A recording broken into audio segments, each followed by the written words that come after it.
After a month quickly went by, Xianxia finally reopened the second territory gate, which was connected to Thunder Heaven continent, the same continent he visited with He-In previously by tearing space. The main reason it took so long was that the territory gate had disappeared long ago. Even though some traces were left, it still took a lot of effort to restore it. This time, Xianxia didn't get the embodiment to help him and instead completed the entire process himself. With this experience, it wouldn't be as difficult for him to restore the other territory gates. But he didn't plan to restore any other territory gates just yet. The reason he restored this one was mainly as a precaution against Yusang. Now that he had an escape route though, why would he still have to restore the others? That would just benefit the demon race and not him in any way. In any case, there were 2 territory gates now, which was enough to ensure that Cloud Shadow Continent would not disappear anytime soon, so the embodiment did not have to worry about anything as the master of the continent. After adjusting his breathing and recovering for half a day, Xianxia returned to Cloud Shadow City. Halfway there, he suddenly paused again and turned his head to look in a certain direction, a pensive expression on his face. A few moments later, he seemed to have made up his mind and sped off in that direction. Above the wilderness, Xianxia floated in the void, shutting his eyes and sensing his surroundings. This was the place where the territory gate connecting to Blood Flame Continent was originally located. It was also the first of the 5 Cloud Shadow Continent territory gates to disappear. When Xianxia was exploring the territory gate with He-In last time, this was the only place where they found nothing, while the rest still had some traces left behind, which was enough for him to determine the location to tier space. The reason he came here was also just on a whim. Now that he could repair the territory gates that only had small traces of them left, Xianxia had no idea whether he could do anything here. Naturally, he wanted to give it a try. If he could restore even this territory gate, then he could find the Blood Flame Continent again, and even find all of the continents that the demon realm had lost. Of course, he would not be so kind to the demon race. Even if he managed to accomplish this, he would not announce it to them. At best, he would quietly explore the lost continents to find some treasures. Besides that, he still had to take precautions in case he was exposed in the future, and this could become a bargaining chip to negotiate with the demon race with. He might even be able to use this ability in trade for Bright Moon Great Emperor's life. For the demon race, the return of all its lost continents would definitely be of greater value to them than killing a single great emperor from the star boundary. Unfortunately, Xianxia was disappointed to discover that even though he had succeeded in restoring territory gates twice, and also deepened his comprehension of the Tao of space, he still couldn't sense anything here. He could not detect any trace that the territory gate used to exist at all. Helpless, Xianxia mentally connected with the embodiment inside the small sealed world, opened a channel for him, and used his power to investigate the space, but still found nothing. It seemed like there was really nothing he could do. But Xianxia wasn't disappointed. He had come here on a whim to try his luck and didn't have high hopes to begin with. Having no luck here, he could just return. Just as he was about to leave though, the embodiment suddenly transmitted a thought over, which caused Xianxia's brow to knit. He quickly checked his small sealed world and couldn't help but raise his brow. At this moment, the abyssal returner was jumping up and down next to the embodiment, its black eyes staring at the opening in the small sealed world as if it could see the world outside. With eyes shining brightly, it looked exhilarated, and even her big tongue was hanging out, dripping with saliva. When Xianxia was preparing to come to the demon realm, he had specifically gone back to High Heaven Palace to bring the abyssal returner with him, but he had left her in the small sealed world the whole time and didn't pay her any attention. He never thought that she would behave too strangely at this moment. The abyssal returner was an ancient beast from the demon realm to begin with, and it lived by devouring both the demon race and demon chi. Now that she was behaving so strangely, could it be that she discovered something? Xianxia's expression changed and he quickly brought her out. As soon as she appeared, Wang sprinted far away in excitement and disappeared in the blink of an eye. A few breaths later, she sped back from the distance. This behavior repeated many times, but her excitement never reduced, as if she were a wanderer who had been away from home for many years and finally returned today. Running around like mad was just a way to vent the excitement in her heart. Xianxia failed to stifle his laughter at this sight. He originally thought that the Abyssal Returner might have noticed something, but who knew that she just detected the demon realm's aura and became excited, but Yang Kai did not stop her. Even though Ah Wang only had a faint trace of the Abyssal Returner's bloodline in her and could not technically be considered a true Abyssal Returner, in a way, the demon realm was still her hometown. After Ah Wang fooled around for a while, she finally calmed down and returned to Yang Kai's side, running circles around his legs. At a certain point, though, she suddenly stopped, sniffed the air lightly, then opened her gigantic mouth and bit down on the void abruptly. Yang Kai could clearly hear a crunching sound, and a black cavity was literally bitten out of the nearby space. All of a sudden, Yang Kai's eyes widened in surprise as he stared dumbly at the hole, then down at Ah Wang by his feet, unable to compose himself for a long time. He had long known about the many strange abilities the Abyssal Returner had. Even though this little girl was cute, she was in fact a terrifying beast, especially to the demon race. Ah Wang could even be considered the nemesis of all demons, as she was able to swallow up Demon King level masters in one bite, while Emperor Realm masters still proved to be troublesome for her. Back then, when Feng Ming was only a second-order emperor, he was able to survive and ultimately escape despite being swallowed by Ah Wang. But Yang Kai never would have expected that Ah Wang would actually be able to even take a bite out of the void. Through his perception, Yang Kai could clearly tell that the space that had been bit off was devoid of world principles. Even with the power of this world acting on it continuously from the outside, it would take some time to repair this crack, at least a day or so. Ah Wang had never done anything like this back in the star boundary. Was it because this was the demon realm?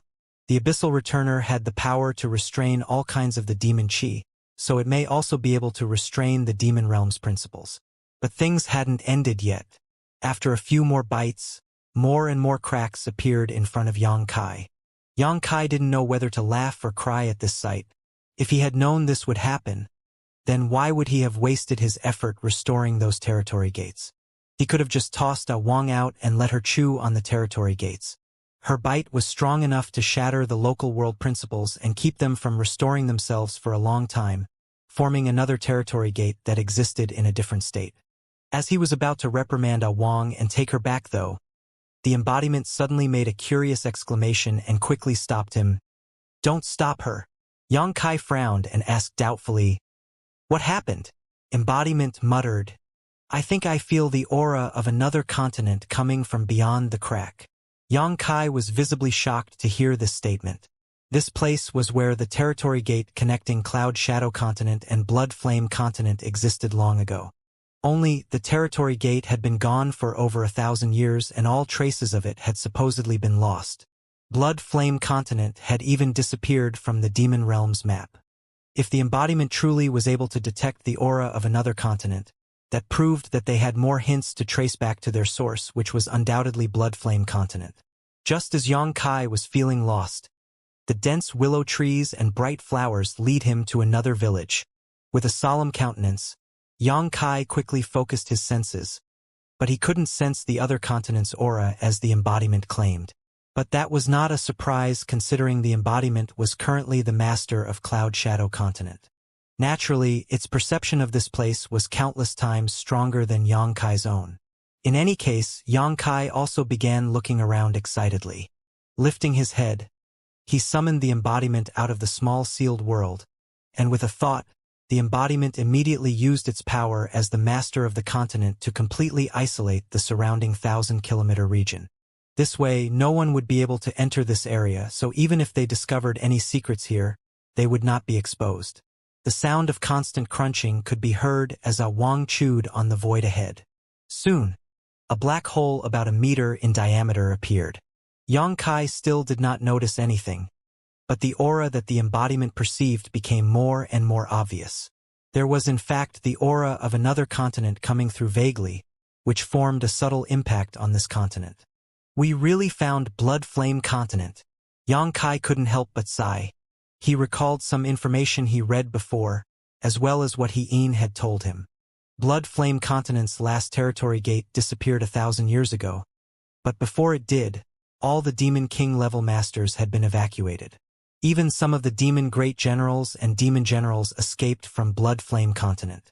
It can be said that not a single Demon King-level master existed on Blood Flame continent now, so Xianxia wasn't worried about facing any dangers as he prepared to explore.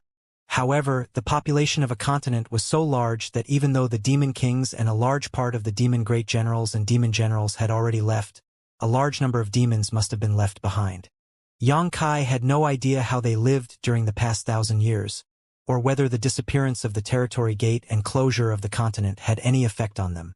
Besides that, the wealth of Blood Flame continent was essentially withdrawn by the demon race masters in advance, but they couldn't take away an entire continent's resources.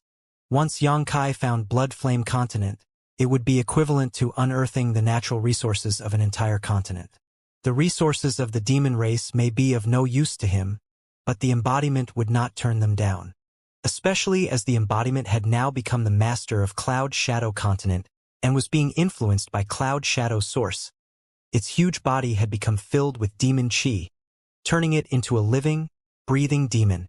Xianxia could even silently subdue all of Blood Flame continent and use its forces to stir up the demon realm, diverting attention from the star boundary.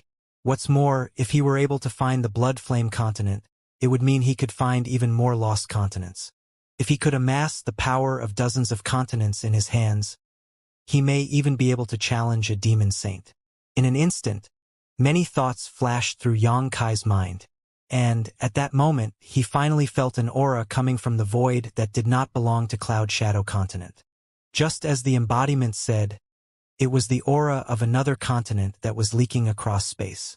Even Xianxia could sense it now, meaning that the walls between the two continents had become extremely weak and could be broken with a little more effort. In fact, that was exactly what happened. After the Abyssal Returner worked through a few more bites, a huge suction force suddenly emerged from the void in front of Xianxia, as if an invisible barrier was broken through, causing the vigorous aura of a sealed world to surge out. By accident, the Abyssal Returner was sucked in directly, her face showing fear and anxiety. Xianxia and the embodiment exchanged glances before they also stepped through the void crack and disappeared in the next instant. The vision before Xianxia's eyes changed, and by the time he came back to his senses, he was in a different world. As he looked around, Xianxia couldn't help but frown. This was indeed another continent, and it was quite obviously the Blood Flame continent which was adjacent to Cloud Shadow. Only, the scene here was not quite what he had expected. The entire continent had a dead and dreary feeling with seemingly no life at all. There were barren lands as far as the eyes could see, and no signs of living beings. Not even simple grass or plants. Yellow sand covered the ground while strong winds whistled constantly, kicking up dust devils that gave off eerie, blood-curdling sounds. Just from what he could see with his vision, there were hundreds of these tornadoes rampaging madly and destroying everything in their way. So Blood Flame continent's environment is this harsh. Despite knowing the fact that each continent had a different environment in the demon realm, most of them were still mild enough that they could sustain life. However, if the Blood Flame continent resembled this everywhere, then even the demon race would not have been able to survive here. The embodiment obviously realized this as well, and they both looked at each other. Both of them were surprised and had no idea whether Blood Flame continent looked like this to begin with, or whether something happened to cause this change. But since they were here, they naturally had to check things out. Xianxia brought A Wang back and placed her on his shoulder before walking forward with the embodiment side by side. Though the tornadoes along the way made terrifying sounds, they posed no threat to them. Not long after, a huge ruin appeared in front of them that covered an area of 1,000 square kilometers. From a distance, the outline resembled a city, but when they got close, Xianxia realized that this city had long been deserted. The entire city was covered by sand and not one living being could be found within. Sweeping through the ruins with his divine sense, Xianxia frowned and his body flashed over to a certain place. Reaching down, he grabbed an object out from under the swirling sand. It was the corpse of a demon race member. Xianxia had no idea what clan this demon was from, but it seemed to be a female corpse that died a miserable death. Though there were no external injuries, she seemed to have suffered great torture before her death as all the essence in her body had been sucked out, leaving no trace behind. Just like with Lai Kuang's death, The body was a dry corpse that was only preserved thanks to being buried under the sand for many years. Soon after Xianxia fished it out, the body turned into dust that was blown away by the wind, leaving not a single bone behind. Nearby, the embodiment picked up several other corpses from the ground, but just like the corpse of the demon race female, they were all dried up. There was no need to investigate further. The demons of this entire city likely died in the same way. Moreover, since a city existed here, it proved that the original environment was not so harsh. Otherwise, how could the demon race survive here? The sand and the tornadoes must have appeared later. Are there demons who have cultivated secret arts similar to the heaven-devouring battle law? Xianxia frowned slightly. If not, it would be difficult to explain the situation here. For what else could explain this environment and these corpses? For a while, he couldn't figure it out. So, he could only go on with the embodiment and poke around along the way. After a whole day of wandering, the scenery in front of Xianxia's group had hardly changed. However, he did find several ruined cities of varying sizes, all of which were filled with shriveled-up dead demons. Xianxia had a vague feeling that something wasn't right. Even if a demon cultivated a secret art similar to the heaven-devouring battle law, it would be impossible for them to achieve this level of destruction. Before the last territory gate of Blood Flame Continent disappeared, all demon kings had withdrawn, so the strongest ones left behind were just demon great generals. With such a cultivation, it would be impossible to massacre an entire city, much less a continent. At the very least, one would have to be a high-rank demon king to achieve such a feat, but how could there be any high-rank demon kings here? As Xianxia was immersed in his thoughts, he suddenly heard the embodiment shout, "Watch out!" Brought to his senses, Xianxia looked up and his pupils couldn't help but constrict. The space in front of him had been cut open, and a huge void crack which spread out horizontally in front of him had manifested. A heaven-destroying and earth-shattering energy filled this hundreds of kilometers-long gorge, across which there seemed to be another continent. Had he and the embodiment actually reached the edge of Blood Flame Continent? But that didn't seem right. Blood Flame Continent was considered quite small, but it was impossible for it to only be this big. He and the embodiment had only been here for a day and had been traveling at quite a leisurely pace while inspecting their surroundings, so how could they possibly have flown to the edge already?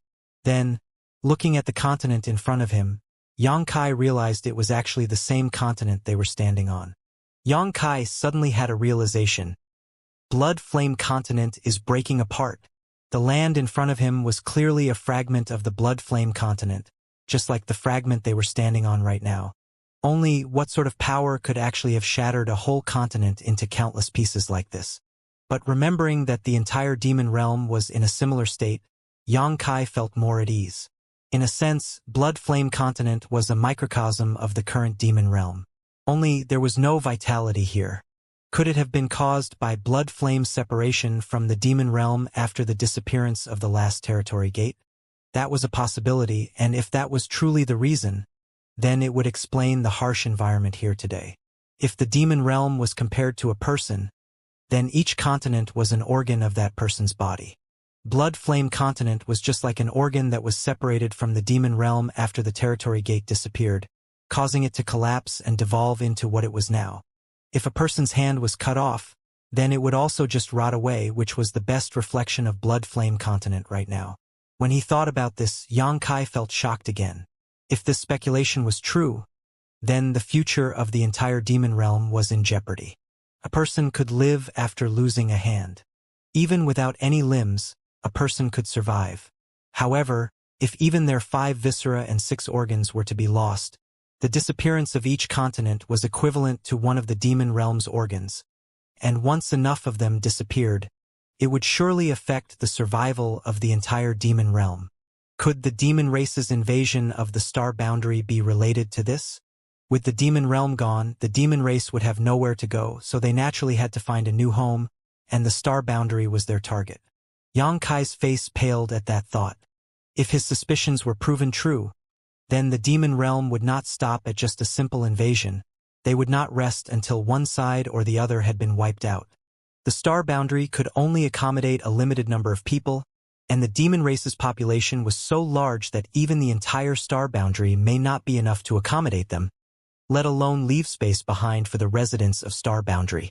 No wonder those demon saints so easily agreed to the Great Emperor's proposal to prevent all Great Emperor-level masters from intervening in the two worlds' Great War. They were afraid that such a violent clash would destroy the stability of the star boundary, and they also had the intention to whittle down the demon race's population. Yang Kai's face constantly changed as all sorts of thoughts came to his mind. The embodiment, however, did not remain idle. He had already led the way through the void crack and brought them to the new continent fragment. Only when they landed did Yang Kai collect his thoughts. There was no point thinking about these things now. Even if he was right, what then? He would still have no way of stopping the demon realm's invasion, so it was better to figure out the situation on Blood Flame continent first. He had expected to gain some benefits from this place, but now it seemed that the continent had started withering since it was separated from the demon realm, so there was probably nothing of worth left here. After exploring for another day, Yang Kai found that the situation was exactly the same. This continent fragment was just as desolate as the last. Yang Kai was distracted by other thoughts, but the embodiment seemed to have thought of something. He looked over at Yang Kai and lightly spat out 3 words, "Myriad Demon Cave." Yang Kai was stunned, but then his eyes suddenly lit up. The more he thought about it, the more he felt that what the embodiment was saying made sense. If it weren't for his previous discovery in Cloud Shadow Continent's Myriad Demon Cave, then he would not have had this thought, but because of the secrets that he learned previously, and then thinking back to all the dried and miserable corpses, Yang Kai believed that the culprit for the death of all these demons could possibly be the Myriad Demon Cave and not some demon race master who had cultivated a secret art like heaven-devouring battle law. Myriad demon caves absorbed the essence of all demons on the continent at every moment, just at an imperceptible rate that would not affect a member of the demon race, which was why almost all demons were completely unaware this process was occurring. However, what if this suction suddenly burst out with extreme power all at once? Then that would be the same as executing the heaven-devouring battle law on the entire continent. The consequences of it would be terrifying, and it would also result in the deaths of all these demons. Find it! Yang Kai spat out 2 words and immediately split up with the embodiment in search of the Myriad Demon Cave of Blood Flame Continent. If they could find anything in the Myriad Demon Cave, then that would prove their speculations correct. Only, Blood Flame Continent had now broken into many pieces and Yang Kai had no idea where the Myriad Demon Cave was supposed to be. Even if he had, he would still have to do some searching for it. If he had known this would happen, then he would have asked Lao Ku and the others to collect information about Blood Flame Continent for him. Having some information would at least be better than going around blind. Right now, he could only hope that the Myriad Demon Cave on the Blood Flame Continent had not been destroyed by the changes in the world. Their search across the fragments lasted 3 whole days before Yang Kai found the Myriad Demon Cave. In fact, it was all thanks to the Abyssal Returner for her keen sense of smell and sensitivity towards all things demon-related. If not for her guidance, then Yang Kai would never have been able to find the Myriad Demon Cave that was buried several hundreds of meters below ground. Opening up a hole in the earth, Yang Kai immediately found an opening in front of him. However, the opening was covered by yellow sand and it took him some effort to clear a passage before entering the depths of the cave. After a few turns, there were finally no more obstructions inside. The Myriad Demon Cave here was similar to the one on Cloud Shadow Continent, but even though it was dim inside, that didn't bother Yang Kai. After a short walk, Yang Kai discovered some tuber-like growths on the walls that were neither flesh nor stone, as if the fruit was growing inside. Naturally, the growths contained myriad demon pills. Yang Kai was sure of this. Only what surprised him was the fact that the entire wall was covered in these tubers. They were densely packed, and he could roughly estimate there to be several dozen here at least. Why were there so many? Even though the Myriad Demon Cave on Cloud Shadow Continent looked similar to this, the number of growths was obviously much smaller. Only one growth could be seen after some distance. There would never be such dense clusters. But before Yang Kai could figure it out, the Abyssal Returner, who had been resting on his shoulder, leapt out with great enthusiasm and pounced onto the wall. With a big curl of its tongue, half of the growths disappeared. Yang Kai heard an audible gulp, Then an obvious bulge appeared on Wang's throat before rolling down into her abdomen. The big tongue lashed out again, and the rest of the growths disappeared. Yang Kai's face instantly went black. He was still hoping to get more myriad demon pills here for the embodiment so that it could break through to the half-saint realm as soon as possible and become his greatest source of support, but unexpectedly, Wang swallowed up the crops instead. Abyssal returners fed on demons and demon chi, and these myriad demon pills were made from the vitality of demons and demon chi. Naturally, Wang wouldn't reject such a delicacy. But that was several dozen myriad demon pills, and they were all gone just like that. Yang Kai felt much heartache for the loss and quickly grabbed hold of Wang, tossing her directly into the small sealed world despite her protests. Finally, peace returned to his ears. Turning his head around to look at the empty wall, Yang Kai's face twitched. He only hoped that there would be more myriad demon pills in this myriad demon cave, and that not all of them had grown in this outer spot. Collecting his thoughts, Yang Kai went deeper inside, and after just a short walk, his eyes widened in joy again. Sure enough, there were more myriad demon pills inside. Just like the ones he saw earlier, they were grown in dense clusters, and there seemed to be another several dozen of them. After having experienced the myriad demon pill harvest before, Yang Kai reached out to touch the tubers, which instantly peeled back like the petals of a flower, and a round myriad demon pill fell out from it, which he quickly caught. As he was about to stuff it into his space ring, Yang Kai seemed to have discovered something. Bringing up the myriad demon pill and examining it closely, what he saw caused his brow to rise in pleasant surprise. The myriad demon pills here were bigger than the ones he had previously gotten his hands on, and their quality also seemed to be higher. Yang Kai was unsure why this was the case, but he had no intentions of finding out. In any case, the better the myriad demon pills were, the better their effects would be on the embodiment. As he moved into the depths, the harvest could be described as a great joy to Yang Kai, as the scene inside the myriad demon cave went beyond his expectations. Almost every 3 paces, he would find a whole cluster of myriad demon pills. The smaller clusters contained about 20 to 30 pills, while the bigger ones had up to 50. It was simply not an amount that the harvest on Cloud Shadow could compare to. It took a whole hour before Yang Kai arrived at the deepest depths of the myriad demon cave, which was already the end of the trail.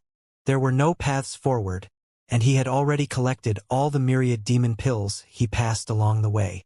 At the very end, when he took out the pills from his space ring for counting, Yang Kai found he actually harvested more than 1,400 myriad demon pills in total. If he counted the ones that were eaten by the abyssal returner at the very beginning, then this myriad demon cave alone had produced almost 1,500 myriad demon pills. This number shocked Yang Kai. Despite having expected it from the beginning, he was still astonished by the amount of myriad demon pills harvested. If he were to calculate it in its normal state, then Blood Flame Continent had disappeared for about 1,000 years. Even if myriad demon pills could be generated every 100 years, then only 10 batches could be produced in 1,000 years, which would yield several dozen pills each batch. 10 batches only amounted to several hundred, far less than the 1,500 pills he harvested today.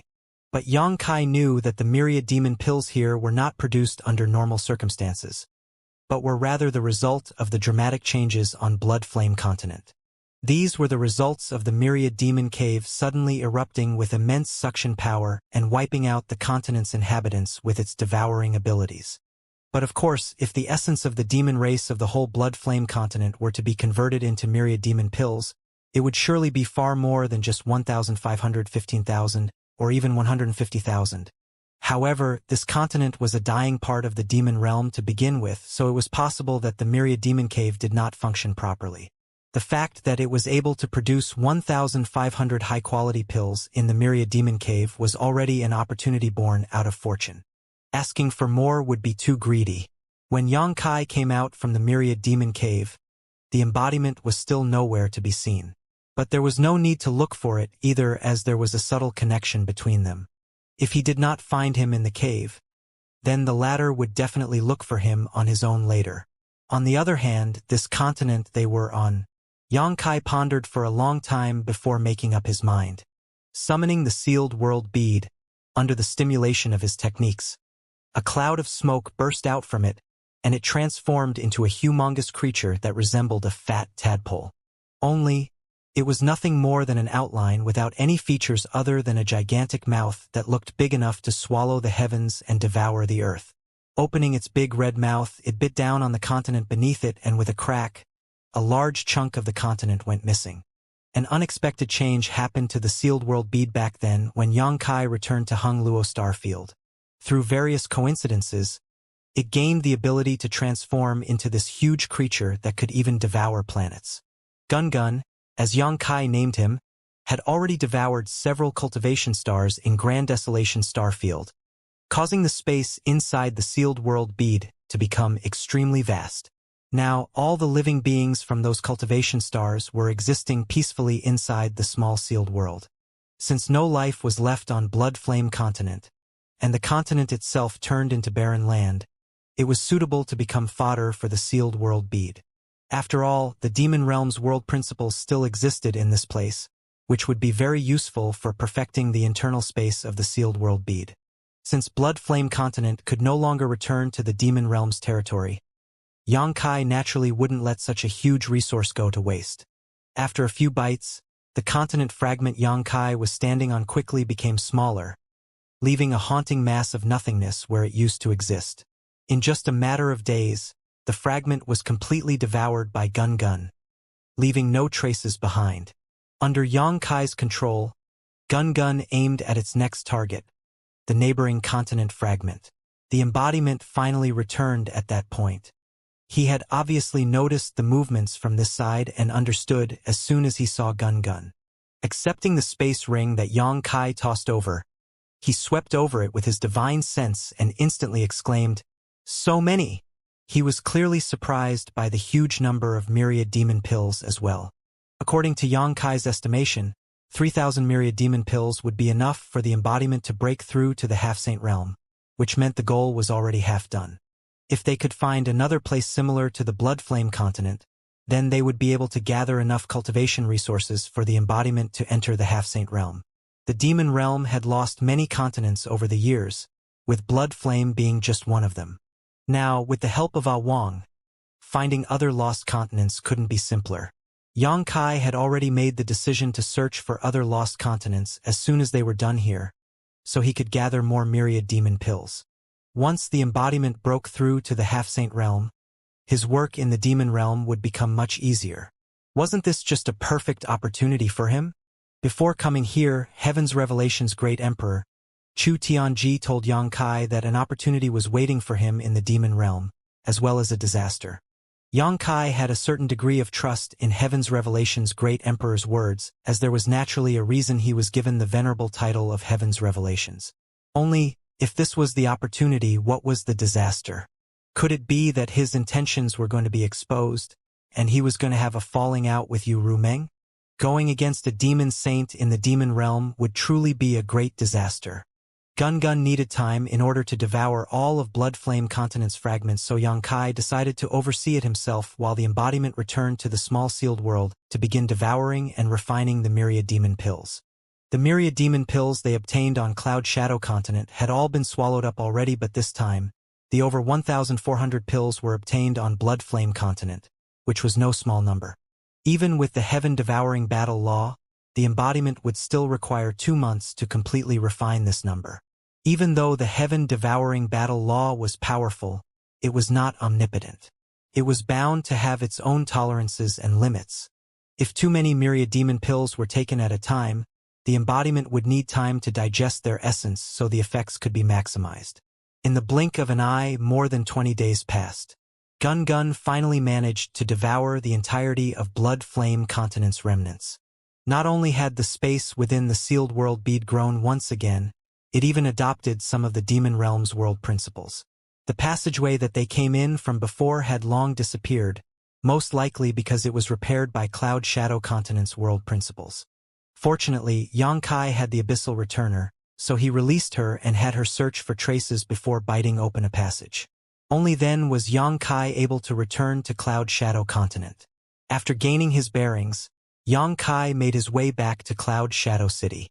When he entered the city and returned to the palace, The demon race guards all saluted him respectfully. Lai Kuang was easily killed as soon as Yang Kai assumed his position, and the former's dried-up corpse was still hanging from the highest spot on his former residence. No one dared to take it down.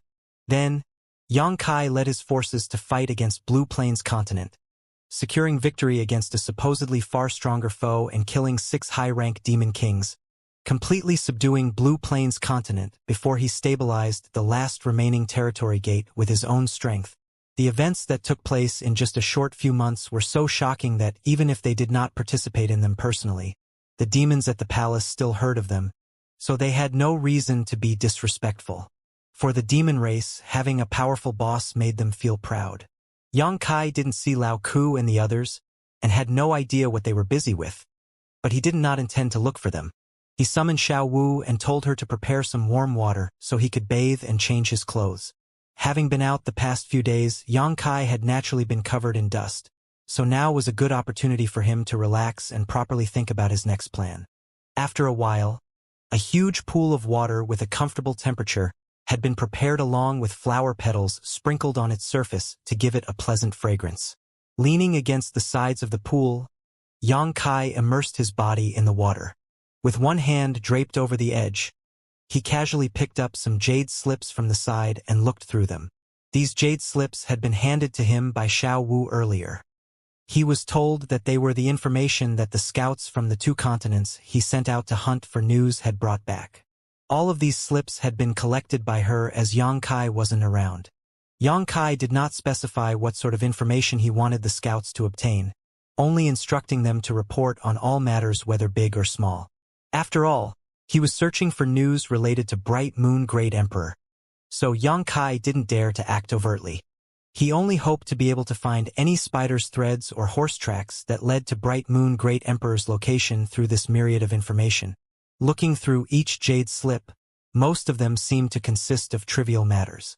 Occasionally, there would be anecdotes that Yang Kai couldn't even be bothered to pay attention to, but through the information gathered in these jade slips, he was able to gain some understanding of the unrest among the demon race.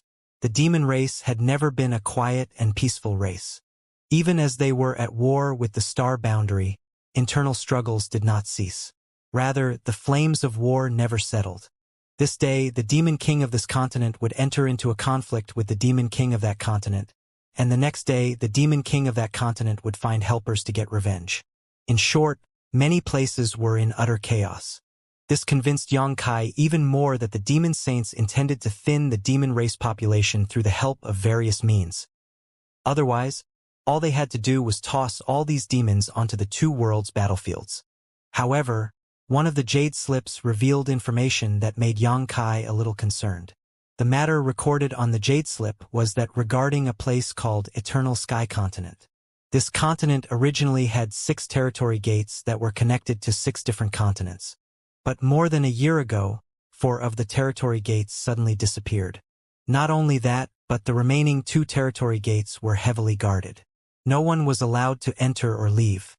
Nothing seemed strange about this information at first glance as, for nearly 10,000 years, territory gates had been disappearing all over the demon realm, and many continents had even disappeared completely. To the uninformed, Eternal Sky Continent seemed to be following in the footsteps of the various vanished continents. Yang Kai's eyes lit up at this information though. Even though the time recorded on the information was not too clear, it was consistent with the outbreak of the 2 worlds' Great War. In other words, Bright Moon Great Emperor had also fallen into the demon realm during that period. And the disappearance of 4 territory gates was too abnormal. The territory gates that were lost previously all showed abnormal activity before slowly vanishing, but 4 territory gates of Eternal Sky Continent seemed to have closed up bizarrely overnight, disappearing without a trace. Such a situation could only mean that external forces were interfering with the 4 territory gates, or some great eruption of power caused the collapse of the 4 territory gates. None but the demon saints could wield such vast power. In other words, there was a high possibility that the demon saints did something on Eternal Sky Continent, and the only ones that could match the demon saints in a fight would be the great emperors. In a flash, a full grasp on the situation seemed to have formed in Yang Kai's mind. When the 4 great emperors ventured into the demon realm to investigate, they were ambushed by the demon saints, and Bright Moon Great Emperor sacrificed himself to delay the many demon saints, allowing Iron Blood and the others to escape back to the star boundary. Then, Bright Moon Great Emperor was pushed back all the way to Eternal Sky Continent before finally engaging the demon saints in a fight to the death. The fallout from that battle then destroyed those territory gates. If the speculation was true, then Bright Moon Great Emperor must be on Eternal Sky Continent, but whether he was dead or alive was unknown.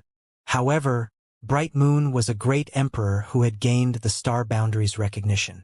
If he truly met with sudden misfortune, there would definitely be signs in the star boundary. And, as Heaven's Revelation's great emperor had said, Bright Moon Great Emperor still retained a shred of vitality. For that reason, Xianxia believed that Bright Moon Great Emperor was alive and was simply trapped somewhere. Eternal Sky Continent. Xianxia gripped the jade slip tightly, a look of excitement on his face. He had finally found a clue after staying in the demon realm for such a long time, so his efforts had not been in vain. He quickly took out the map that he bought and investigated it. Once he had a clear look at Eternal Sky Continent's location, Xianxia couldn't help but frown. This Eternal Sky Continent was not in Yu Ru Meng's territory, which made things a bit difficult for him. If Eternal Sky Continent was one of Yu Ru Meng's territories, then with his reputation as Great King, sneaking in would not be too difficult. But since Eternal Sky Continent was in the territory of another demon saint, things weren't as simple. After all, he was a human. Yu Ru Meng attached great importance to him, even going so far as to use her Heart Seal secret technique in order to bring him back to the demon realm. But that did not mean that the other demon saints would necessarily think so highly of him. If he rashly ran into someone else's territory, it would be laughable if he were to be caught and casually crushed to death. But no matter what, he had to go to Eternal Sky Continent. At the very least, he needed to figure out whether Bright Moon Great Emperor was truly there or not. If he was, then Xianxia would find a way to save him. If not, he had to continue seeking information. But before that, it would be best if he had the embodiment break through to the half-saint realm. That would give him some security. As Xianxia was lost in thought, the sound of footsteps suddenly emerged from behind him. Frowning, Xianxia put away the jade slips and maps somewhat discontentedly, wondering to himself how Xiao Wu could be so thoughtless. He had clearly ordered her not to let anyone in. Turning his head around though, Xianxia was stunned for a moment. The visitor was not Xiao Wu, but rather a woman with an enchanting figure, a charming face, and beautiful red lips. This woman seemed to be a snow demon, with long pale silver hair that cascaded down her face, outlining her skin which was as fair as snow. Wearing a white dress, she gave off a pure sense of holiness rather than anything demonic. Such a reserved way of dressing formed a strong visual conflict with her alluring looks, giving one a sense of amazement at what neither seemed to be pure nor seductive. Xianxia couldn't help but stare for a moment, secretly wondering to himself if there was such a person in the palace. How come he'd never met her before? But this woman seemed to be just a maidservant. She approached holding a tray carrying a cup of vibrant red blood wine, as well as a bunch of spirit fruits resembling grapes. As their eyes met, the woman smiled, causing the world to instantly lose its color. This mere smile was enough to cause the downfall of cities and actually put Xianxia's mind into a trance as well. Fortunately, a cool sensation seeped out from the soul-warming lotus and abruptly brought him back to his senses. In a flash, alarm bells began ringing in his heart. Xianxia's face darkened and he suddenly slapped a palm down at the pool of water. Emperor Qi surged as the water turned into countless tiny droplets and splashed towards the snow demon. Each one of the droplets was infused with Xianxia's Emperor Qi, causing them to carry immense force. A trace of surprise flashed across the snow demon's eyes as she clearly did not expect Xianxia to regain his senses so quickly and react so nimbly and decisively, even launching an attack directly at her. Seeing the countless water droplets approaching though, she smiled elegantly and waved her hand. The tens of thousands of water droplets filled with Xianxia's Emperor Qi were suspended in front of her, as if they had been frozen. When she looked back at Xianxia, he had already taken advantage of the moment when her sleeves blocked her vision to rise up into the air. With a ferocious aura filled with destructive force, He threw a palm strike down without mercy. The snow demon's brow knit slightly as Xianxia's actions undoubtedly caused her some anger. Raising a fair jade hand, she met his attack head-on. With a bang, a wave of pressure swept out. The tables in the room clattered whilst the water in the pool splashed out. Xianxia showed a look of surprise when he discovered that he had greatly underestimated this woman. Though he did not use his full strength in that blow, it was not something any ordinary demon king could casually take on. For the other party to be able to block his attack in such a calm and relaxed manner, she had to be at least a high-rank demon king, or even possibly a half-saint. If this were a month ago, then Xianxia may still have felt worried. He was unable to withstand the might of a half-saint before, but now that the embodiment had become the master of Cloud Shadow Continent, enjoying its blessings, even if his opponent truly was a half-saint, he still wouldn't be afraid. If he were provoked, he could just let the embodiment out and guarantee that this woman would be beaten so badly that she wouldn't even be able to recognize herself in the mirror. When that time came, he would show her what he was capable of. When he landed, Xianxia summoned his myriad sword. Pointing the tip of the blade at the snow demon, he raised his nostrils to the sky with insufferable arrogance and shouted, "Cheap slut! Who are you?" The snow demon's already unhappy expression instantly turned icy cold, and the tray that she had been holding the whole while shook faintly. She was obviously extremely enraged and glared sharply at Xianxia with her beautiful eyes. "What did you say?" Her lips slightly curved, appearing like a smile, but it was clear from her eyes that she was not smiling at all. "You heard me. Quickly announce your name and I may spare you your life." Xianxia coldly snorted. Only then did he have the time to take out a set of clothes from his space ring and casually wrap them around his waist to protect his vital area. He was completely naked before, but he couldn't help it. This woman's visit was too sudden, so much so that he didn't even have the time to get dressed. Regardless of the other party's intentions, an uninvited entry alone was enough to make Xianxia hostile towards her. He did not remember having a demon king like her among his subordinates, and his opponent was clearly not weak. She was obviously not from Cloud Shadow Continent, nor from Blue Plains Continent. Even more ridiculously, this slut actually dressed up as a maidservant to approach him, only making him more and more confused and alert. "Your courage isn't small. How dare you speak to this queen like that?" The snow demon was clearly on the verge of exploding, but inexplicably, she just smiled again.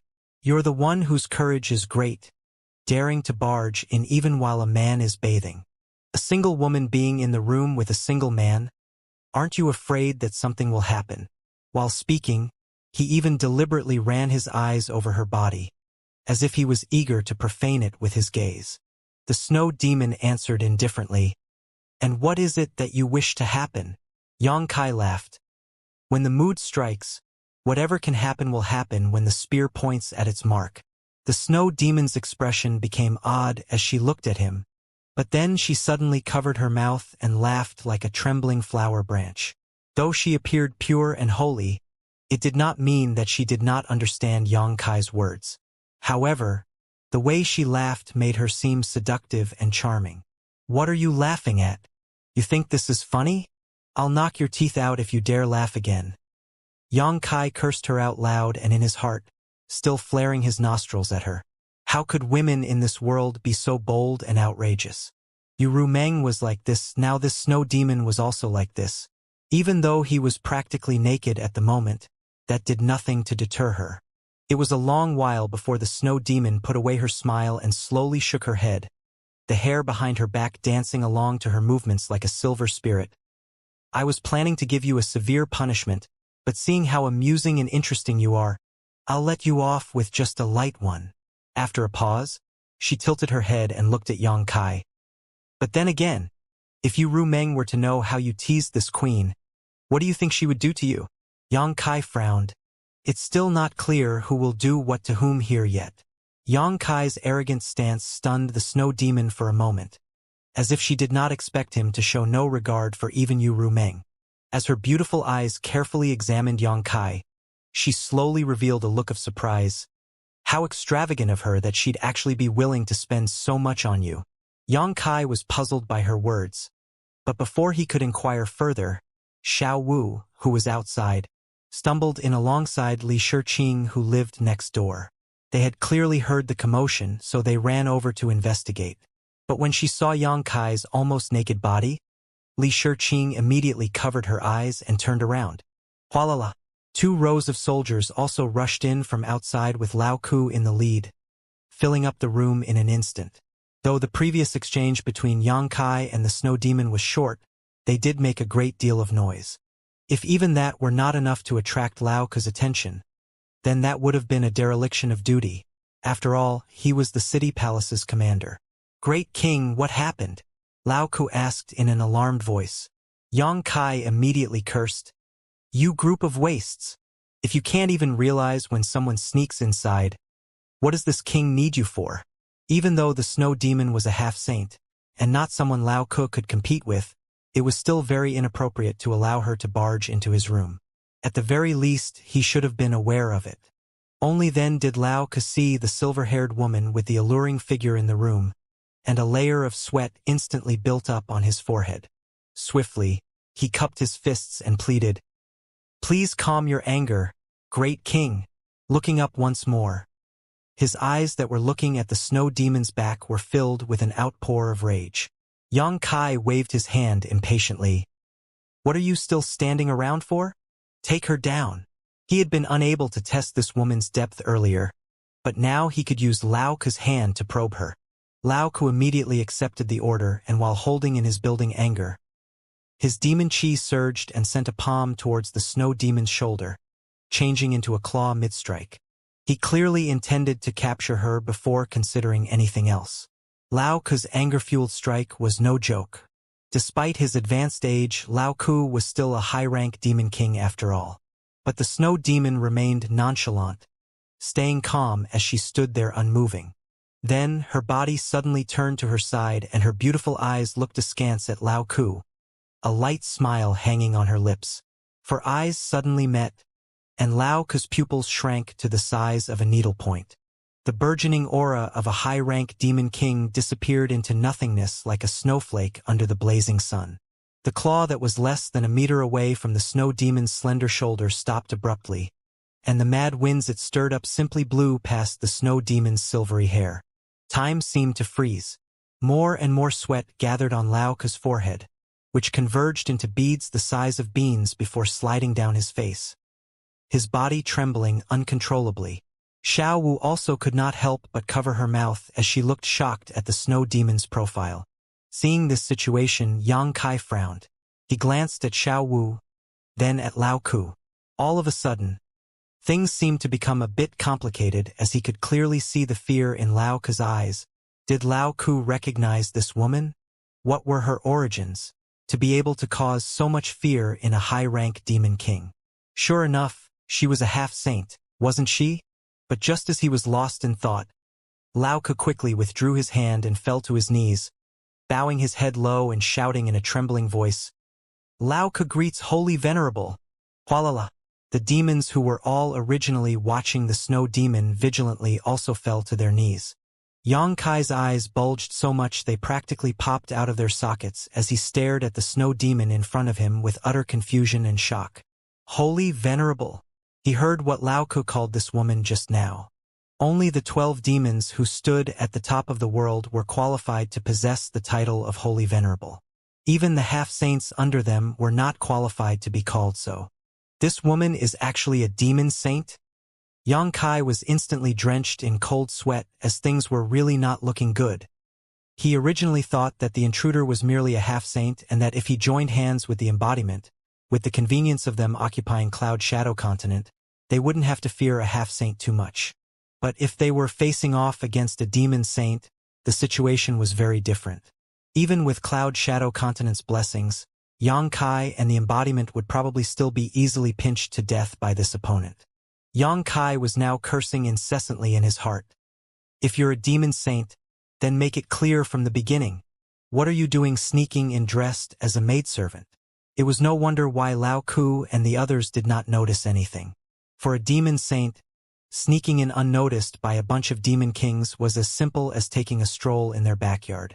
But regardless of the situation, it was probably going to be hard to wrap things up peacefully now. Yongkai had no idea what this demon saint came to Cloud Shadow Continent for, but she was clearly after him. If not, she wouldn't have sneakily approached him. Fortunately, he had the soul-warming lotus. Otherwise, he would have completely fallen under her influence just now. This was a worrying situation. After Lao Ku called out the words, "Holy Venerable," Yongkai's eyes began drifting from side to side, searching for an escape route. With things having reached this point, Yongkai took decisive action and pushed his space principles with the intention of escaping from here.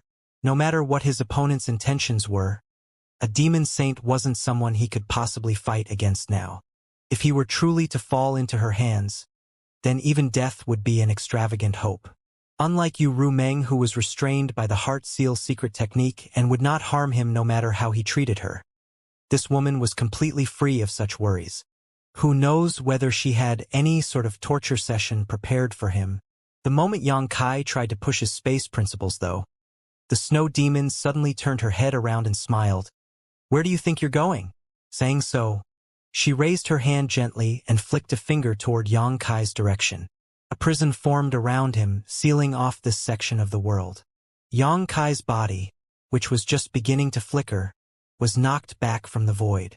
Then he heard a thud and a pain in his head. Suddenly, he saw stars in his eyes while his surroundings turned upside down. Affected by an impact force, he flew out backwards and smashed into a wall before falling to the ground.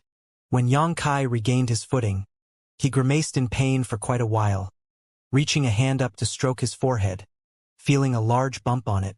Looking up, he saw the snow demon looking at him with an amused expression. A mischievous look on her face, her lotus feet gently stepping towards him. Yongkai quickly raised a hand. "Let's have a proper conversation. Cultured people like us should use our words rather than our fists, right?"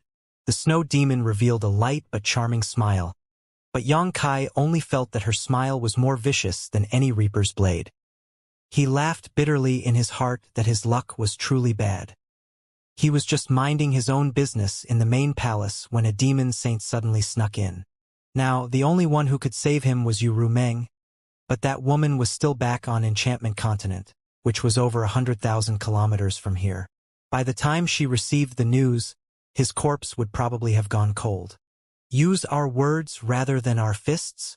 The snow demon pursed her lips into a smile, causing her red lips to look even more glistening. "So you're actually a gentleman? Did you have fun scolding me earlier?" By the end of the sentence, her voice had already grown slightly cold. Calling her cheap slut really did ignite a flame of anger in her. After all, when had anyone insulted her, one of the 12 demon saints, so blatantly before? Even Yu Rumeng would pester Yongkai for quite a while if he were to curse her like that, much less a different demon saint he had just met. Yongkai said solemnly, "What happened earlier was just a misunderstanding. Please don't take it personally, Holy Venerable. Let me put it this way. If someone were to enter uninvited like Holy Venerable while you were enjoying a bath, how would Holy Venerable react?" When Lao Ku, who was half kneeling on the ground, heard this, his back immediately turned wet with sweat, thinking to himself that this great king really dared to say whatever he wanted. The Holy Venerable was a woman, but he actually dared to mention bathing in front of her. The snow demon replied indifferently, "Naturally, I would destroy their body, then pull out their soul and torture it for all eternity. But how can you compare with this saint? Rest assured, this saint won't kill you. At the very most, I'll just rip out your tongue." Yongkai grinned wryly, seeing that his opponent's murderous intent did not fall and instead rose as she approached him.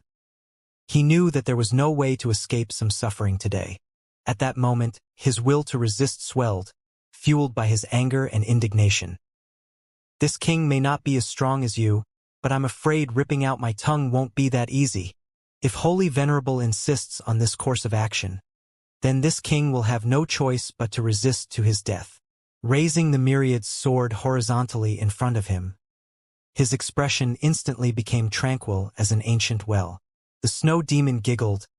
"Now things are getting interesting. If you don't struggle, then this saint won't be able to have fun either. Fun your mother's head." Yang Kai cursed in his heart. Today's incident was purely an unwarranted disaster. If the other party had not snuck into this place, then he wouldn't have been dragged into all these troublesome things. Watching the woman approach him step by step, Yang Kai quickly focused his thoughts, not daring to show the slightest carelessness. The world hummed as everyone in the room felt like a mountain was pressing down on their chests, making them short of breath. The ones with lower cultivation, such as the demon great generals and demon generals, were even bleeding miserably from their nose and their ears. 10 paces, 5 paces, 3. As the snow demon came closer and closer to Yang Kai, her aura also reached a peak. Then, all of a sudden, a snort came from behind together with a certain voice. "Bailey Mo, have you messed around enough yet?" As soon as the words came out, the snow demon, who had arrived right in front of Yang Kai, finally stopped. Turning her head back, she smiled. "So you're finally willing to show yourself? Are you afraid I'll really rip out your man's tongue?" The voice answered icily, "You can try." Yang Kai looked stunned as his eyes traveled across the gap between the snow demon's neck. The one speaking earlier was none other than Xiao Wu, who had followed him all the way from Enchantment Continent to Cloud Shadow Continent. But at this moment, the maidservant, Xiao Wu, who was always subservient to Yang Kai, suddenly had a large change in her demeanor.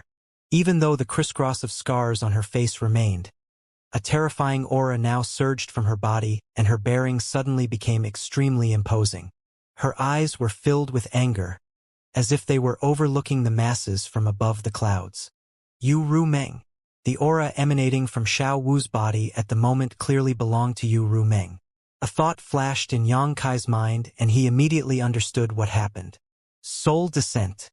Long ago, he had encountered the same situation with one of Yao Lin's guards. Traversing across space, Serene Soul Great Emperor's soul descended to save his daughter. At this moment, Xiao Wu's situation was exactly the same as that of Yao Lin's guard. Yu Ru Meng's soul had clearly manifested in her body. Only then did he understand why Yu Ru Meng was so calm and composed with him coming alone to Cloud Shadow Continent and had Xiao Wu follow him back then. Yang Kai thought that Yu Ru Meng had Xiao Wu serve him closely in order to keep an eye on him and stop him from fooling around. But now it seemed that Xiao Wu was the carrier she prepared to receive her soul descent today. Soul descend was not an easy technique to use, and certainly wasn't usable on just anyone with the necessary strength. A variety of secret techniques needed to be in place to support it. If the snow demon called Bei Liemo had not come today and pressured him step after step, Yu Ru Meng obviously wouldn't have shown up. Yang Kai was even suspecting that Bei Liemo had acted this way on purpose. Otherwise, with her ability, she wouldn't have needed to go through such trouble just to teach him a lesson. Her true target was Yu Ru Meng, and bullying Yang Kai was just a means to an end. Only, if she wanted to look for Yu Ru Meng, she could have gone straight to the Enchantment Continent's holy city. Why did she come around here to bully him? Yang Kai couldn't help but complain silently. Bei Liemo chuckled. Not to mention a mere soul descend. Even if you were to show up with your real body, do you think this saint would be afraid of you? They were both demon saints, so Bei Liemo really didn't fear Yu Ru Meng. Turning around, she looked at Yang Kai again with a slight smile. I'll rip out his tongue and break his teeth right now. You dare! Yu Ru Meng bellowed. Touch a single one of his hairs, and this saint will make sure not even a dog or chicken remains on your soaring snow continent. As soon as those words came out, Bei Liemo turned back to look at Yu Ru Meng in a daze, seemingly in disbelief for a while before suddenly covering her mouth and laughing. She was laughing so hard that tears were almost spilling from her eyes. Yu Ru Meng looked coldly at her, then spared a worried glance at Yang Kai. Yang Kai simply shrugged. He only felt that something wasn't quite right with this Bei Liemo's head. She was a demon saint after all. How could her mood swings be so violent? It was a while before Bei Liemo's laughter subsided, and she looked Yang Kai up and down with interest. It was just a suspicion before, but I didn't think it was actually true. Did you really use that sort of secret technique on him? None of your damn business. Yu Ru Meng coldly snorted. Bei Liemo seemed to lament. The heart seal secret technique can only be performed once in your life. Is it really worth it for you to invest so much in this boy? Yu Ru Meng still repeated. None of your damn business. Mo slowly shook her head without the least bit of concern. She even reached out her jade white hand to lift up Yang Kai's chin lightly. Yang Kai looked annoyed, but since the other party's fist was bigger, he could not blow up at her and could do nothing more than turn his head over to rid himself of her teasing. He had a confused look on his face, feeling as if the roles had been switched. Shouldn't he be the one teasing her as the man? Mo hummed lightly. He has quite a temper. Don't think that Yu Rumeng can save you right now. Only a wisp of her soul is here, so there's nothing she can do to this saint. Yang Kai sighed. If you two have business, then you can talk it out yourselves. Just leave me out of it. Mo hummed. But I deliberately want to drag you in. Saying so, her jade white hand moved, hooking around Yang Kai's neck. Shocked, Yang Kai instinctively wanted to resist, but a force he could not resist passed through her jade white hand that instantly made him unable to move. In the next moment, the jade white hand pressed down. Yang Kai's head lowered, and his entire face was buried into a very soft and sweet position. Opening his eyes wide to look, he could still see a deep, infinite valley through the dim light. Damn! What is this situation? Yang Kai was utterly bewildered. He instinctively drew in a breath, and a sweet, intoxicating fragrance filled his nostrils. He couldn't help but lose himself in indulgence as his blood began to boil. You court death. A low roar passed through Yu Rumeng's gritted teeth. Even without looking, Yang Kai could imagine her angry face. She could tolerate Yang Kai messing around with Su Yen and the others, and even tolerate him indulging himself in debauchery with wine and women, but she simply could not tolerate Mo taking advantage of Yang Kai. This woman was her natural rival, and the two had been hostile towards each other for over 10,000 years. They were constantly embroiled in a messy conflict and had been fighting for many years without a clear victor. Now, for her to tease Yang Kai with no holds barred, Mo was clearly just acting to piss her off. Otherwise, how could an honorable demon saint act in such an uncouth manner? Mo ignored her and just lightly breathed into Yang Kai's ear. Boy, what Yu Rumeng can give you, this saint can also give you. This saint can offer you even more than her. So why don't you come with me instead? Yang Kai mustered a muffled response. Never. Rumeng and I are deeply in love with one another. Both heaven and earth can lay witness to that fact, and my loyalty can never be swayed. It's not something a woman like you can pry apart with just a few words. Mo snickered. Deeply in love with one another? I doubt that. Do you know what secret technique she used on you? She's a charm demon, and all the feelings you're experiencing now are fabricated thanks to that secret technique. If you come with me, I can help you dissolve that heart seal. Yang Kai rolled his eyes to himself as this was a truth he understood long ago. What's more, he had already dealt with that damned secret technique himself, so would he still need her to come beat on a dead horse? As such, he didn't hesitate to reject her. No need, we're doing fine. We're fine now and we'll be fine in the future. Rumeng and I will love each other life after life, till the seas dry up and the mountains collapse. That will never change. When the infuriated Yu Rumeng heard those words, half of her anger dissipated at once. Her eyes looked tender enough as if they could melt away the world. Mo snorted, but she also knew that both Yang Kai and Yu Rumeng would see each other as the most important person in each other's lives under the effects of the heart seal secret technique. So it was impossible to move him with just a few simple words. Only, it was a rare chance for her to be able to catch hold of Yu Rumeng's tail, so she was a little reluctant to let it go just like that. Yang Kai added, You, on the other hand, I'd advise you to leave now, otherwise please don't blame me for being impolite. Sure enough, this was an amazing position to be in, but it was really a blow to his face. Being pressed to this woman's chest and unable to move, even if the other party was a demon saint, he would still become a laughingstock if word were to get out of this happening. Oh, Mo, who had already lost the intention to tease him, was about to let go, but she wasn't in such a hurry anymore after hearing those words. Cheerfully she said, What are you planning to do to this After a strange muffled moan, Mo quickly backed up, a blush surfacing on her fair face as she stared angrily at the front. At that moment, This man had actually bit her mercilessly. Even though it was not in a vital position, he had still profaned her sacred peaks with his foul mouth. I warned you. Xianxia sneered at her. Bei Limo's face turned frosty as she snarled grimly. You court death. Murderous intent surged, causing her hair to flutter despite there being no wind. Behind her, though, Yu Rumeng said indifferently, I forgot to mention, this saint has already begun making her way towards soaring snow continent.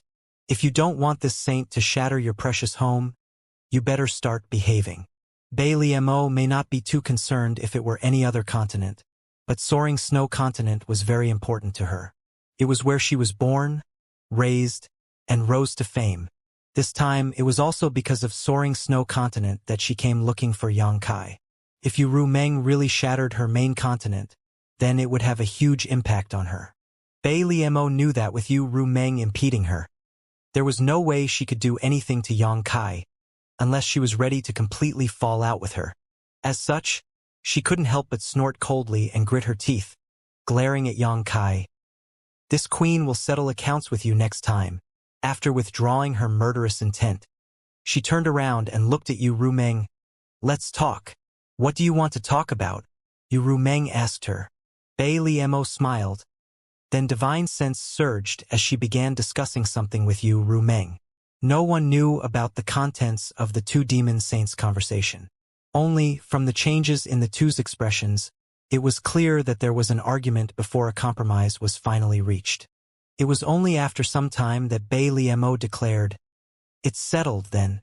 Turning around to look at Xianxia, she smirked. This saint will be waiting for you. With that, she flicked her sleeve and left.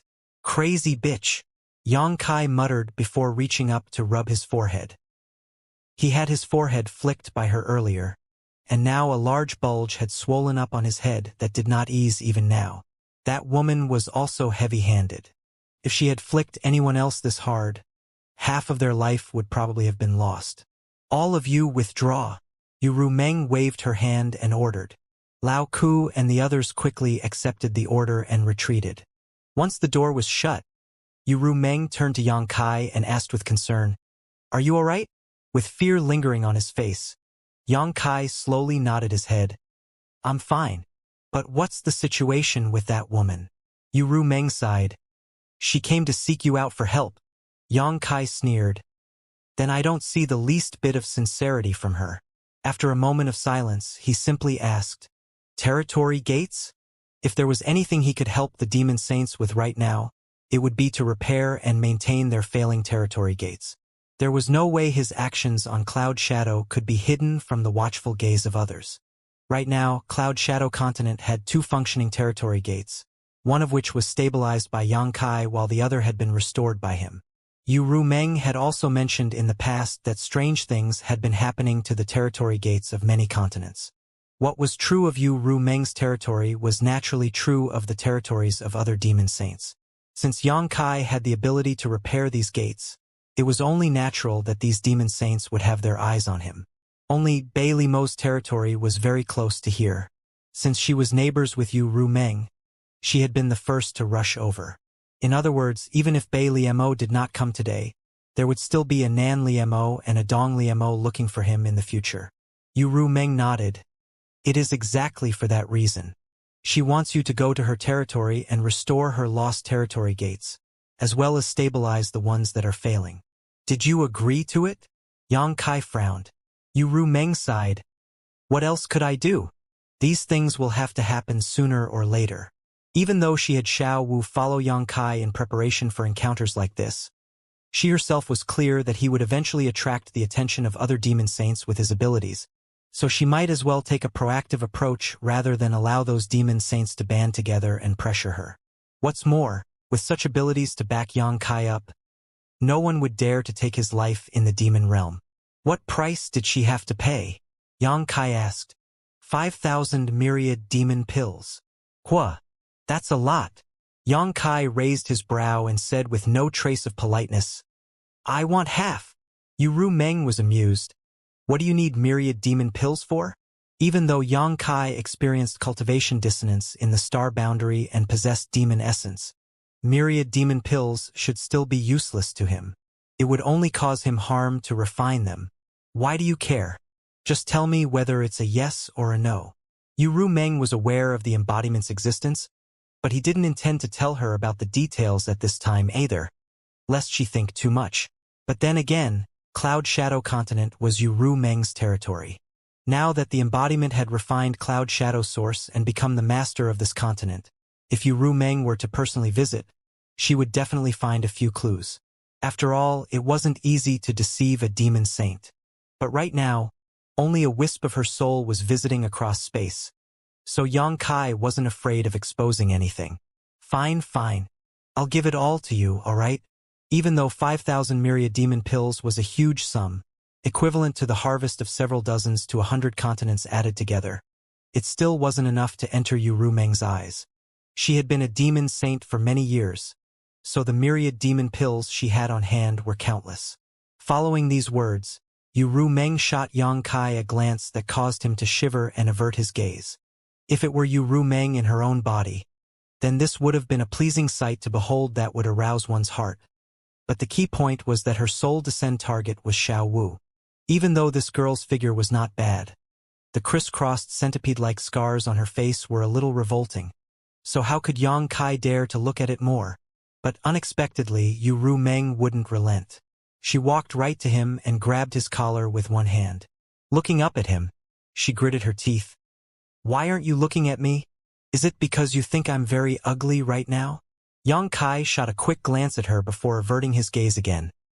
This is Xiao Wu's face, not yours. What does it have to do with you whether it's ugly or not? Ru Meng was angry. Good, all you smelly men are the same. You can't take your eyes off beautiful women, but you wouldn't even spare an ugly one a glance. If I were to become ugly one day, would you not even be willing to look at me anymore? She even wants to argue about that? Xianxia really had no idea what she was thinking and had no idea whether to laugh or cry. Stop joking. You're a demon saint. Who could possibly ruin your appearance? Ru Meng gritted her teeth. I'll disfigure my face and come to you right now. I'd like to see what sort of reaction you'll have. Xianxia wasn't going to pay her any attention since this woman was obviously just being nonsensical, but when he thought about her actually doing it if he were to ignore her, then things would only get harder to deal with. Sighing in his heart, he lowered his head and looked in front of him, his eyes instantly becoming filled with tender love as he said in a deep voice, Ru Meng, no matter what you look like, my feelings for you will never change. What I said was not for Bei Liemo to hear, but words from the bottom of my heart. While saying that, Xianxia caught her hand and placed it on his chest as if to allow her to feel his sincerity. After saying that, he leaned down slowly and firmly, moving closer and looking at her with an unmoving gaze. Ru Meng was stunned in place, but the quivering of her eye and lashes revealed the fluctuations in her emotions. Just as Xianxia was about to place his lips on hers, Ru Meng suddenly twisted her body and stepped back away from him. Biting her red lips, she said, You'll even kiss Xiao Wu? You really have no bottom line. Xianxia smiled. At that moment, he felt a warm feeling inside him. Since you've already manifested in her, then the one standing in front of me is not Xiao Wu, but the one who lingers in my soul and dreams. Of course, inside Xianxia was breathing a sigh of relief. He almost had to go through with the act he'd put up. Fortunately, he was certain Ru Meng wouldn't allow him to have intimate contact with other women. Otherwise, he would not have dared to act like that. Sure enough, it was worth taking risks sometimes. But the last sentence undoubtedly broke through Ru Meng's final psychological line of defense. Despite being a mighty demon saint, she was acting shy just like a young, innocent girl. Both angry and happy, she muttered. At least you still have some conscience. Seeing how well you performed, I'll let you go on the matter earlier. Xianxia was confused. What matter earlier? Ru Meng glared at him. Shouldn't you know what matter it is? Only then did Xianxia realize that she meant Bei Liemo pinning him to her chest, and immediately retorted, But I can't be blamed for that. She's a demon saint. If she really did mean to do anything to me, then I wouldn't have the power to resist her. Humph! Ru Meng spat disdainfully before eyeing him sidelong. Did you enjoy yourself? A warm color surfaced on Yang Kai's face. That matter was a shame on this king's life. I'll make sure she pays for it one day. He made it sound convincing, but in fact, he really did enjoy himself. Forget it, if I say I'll let it go, then I'll let it go. You, on the other hand, best be careful with that cheap slut. I may have promised to have you visit her territory in order to repair the territory gates, but she definitely won't give up so easily. I've always been at odds with her, so don't fall for her tricks. Yang Kai frowned and asked, Can I not go? He had just gotten clues about Bright Moon Great Emperor and intended to head to Eternal Sky Continent to investigate as soon as possible, but he didn't expect something like this to happen.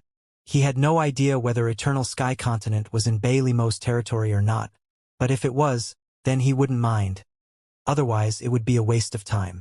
Bei Limo's territory bordered Yu Rumeng's, and from the distance between here and Eternal Sky Continent from the map, Yang Kai estimated that there was little hope that it was part of her territory. Yu Rumeng smiled bitterly.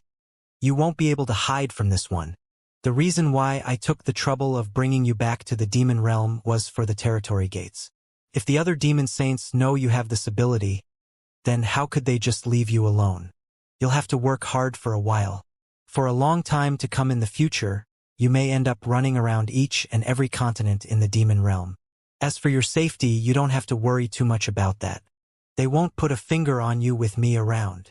Speaking up to this point, Yang Kai knew that he wouldn't be able to refuse. However, the latter part of Yu Rumeng's sentence made him brighten up. It was as she said, the other demon saints also valued his ability to repair the territory gates, so he would be able to enter Eternal Sky Continent sooner or later. But it was still better to do this sooner rather than later. If he delayed for too long, then it would not be good if Bright Moon were to meet with any accidents. After a sigh, Yang Kai asked, Then, when should I head over to Bei Limo's territory? Yu Rumeng answered, After some time. Deal with the territory gates in my territory first. By the way, since you can even reactivate territory gates that have disappeared before, what are the chances you can find those lost continents? Yang Kai shook his head. Those lost territory gates can be repaired because the link between the two continents still exists and some traces can still be found. However, I'm helpless with the lost continents. This wasn't a lie. With his own abilities, it was in fact impossible for him to find those lost continents. With the Abyssal Returner's help, however, things were different. Only he knew about the situation in Bloodflame Continent. Maybe even Yu Rumeng and the other demon saints had no idea that once a continent disappeared, it would become barren, lifeless, and slowly collapse. Even if they could be found, there would be no meaning to it. But Yang Kai did not make things too definite.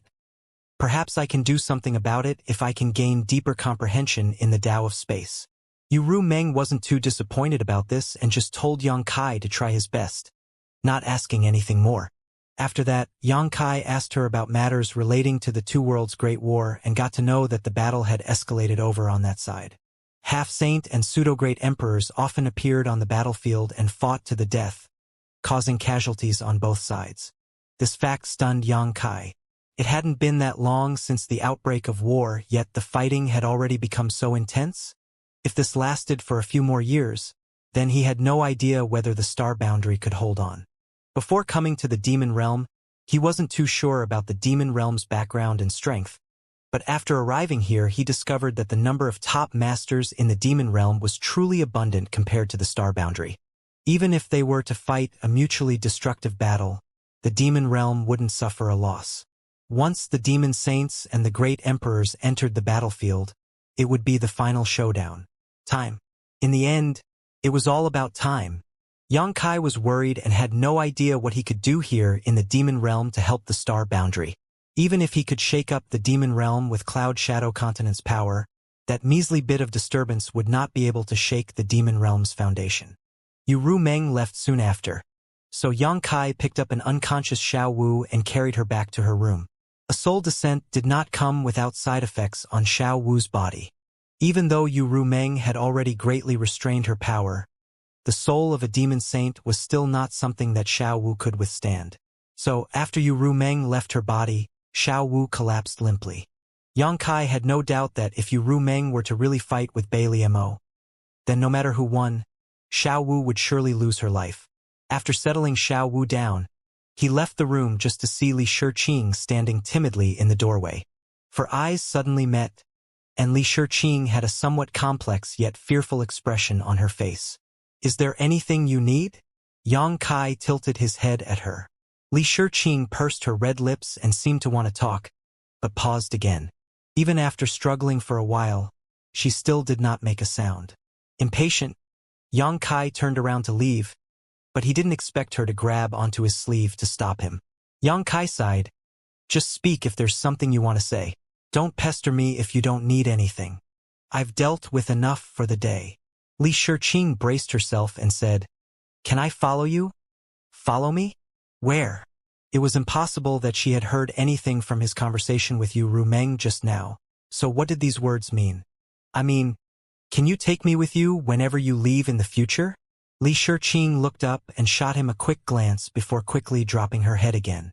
Yang Kai frowned, wondering to himself, "What am I going to do with a punching bag like you?" It was for that reason that he left her behind at the palace. Just as he was about to refuse, his heart suddenly clenched and he turned his eyes towards a corner of the corridor. There, Boya quickly retracted her head. Yang Kai shot a thoughtful glance at Li Shiqing and suddenly understood why she would make this request. It was because she couldn't stand being harassed by Boya any longer. "Get over here!" Yang Kai yelled towards the corner. "What are you sneaking around for? Do you think I'm blind?" Having been called out by Yang Kai, Boya had no choice but to walk over reluctantly and squeeze out a smile. "What a coincidence, you're both here?" Yang Kai shot her a firm look and pointed at Li Shiqing. "Stay away from her in the future. If you dare disturb her again, I'll break your legs." Boya's face turned white before she fumed. "Don't go too far. This is my freedom. Who are you to control me?" Yang Kai sneered, but instead of retorting, he calmly took out the soul puppet and curved his finger, pointing it at the soul puppet's forehead as if he were going to flick it. Boya immediately reached up to cover her forehead and took several steps back, a look of fear in her eyes. "Don't be impulsive. We can talk about this. Do you remember what I said?" Yang Kai asked sternly. Boya looked reluctant, but she could only nod. Only then did Yang Kai turn back to Li Shiqing. "Come to me in the future if you have any problems." Li Shiqing answered with an okay, and shot him a grateful look. Yang Kai waved his hand and left, leaving Boya to stare at Li Shiqing. The look in her eyes was sorrowful and she almost seemed like she was going to cry, only to receive an apologetic smile in response. Once he returned to his room, Yang Kai studied the Demon Realm's map again, focusing on where the territory gates of Eternal Sky Continent connected to. He also called Lao Ku over to ask some questions before he could get a lead.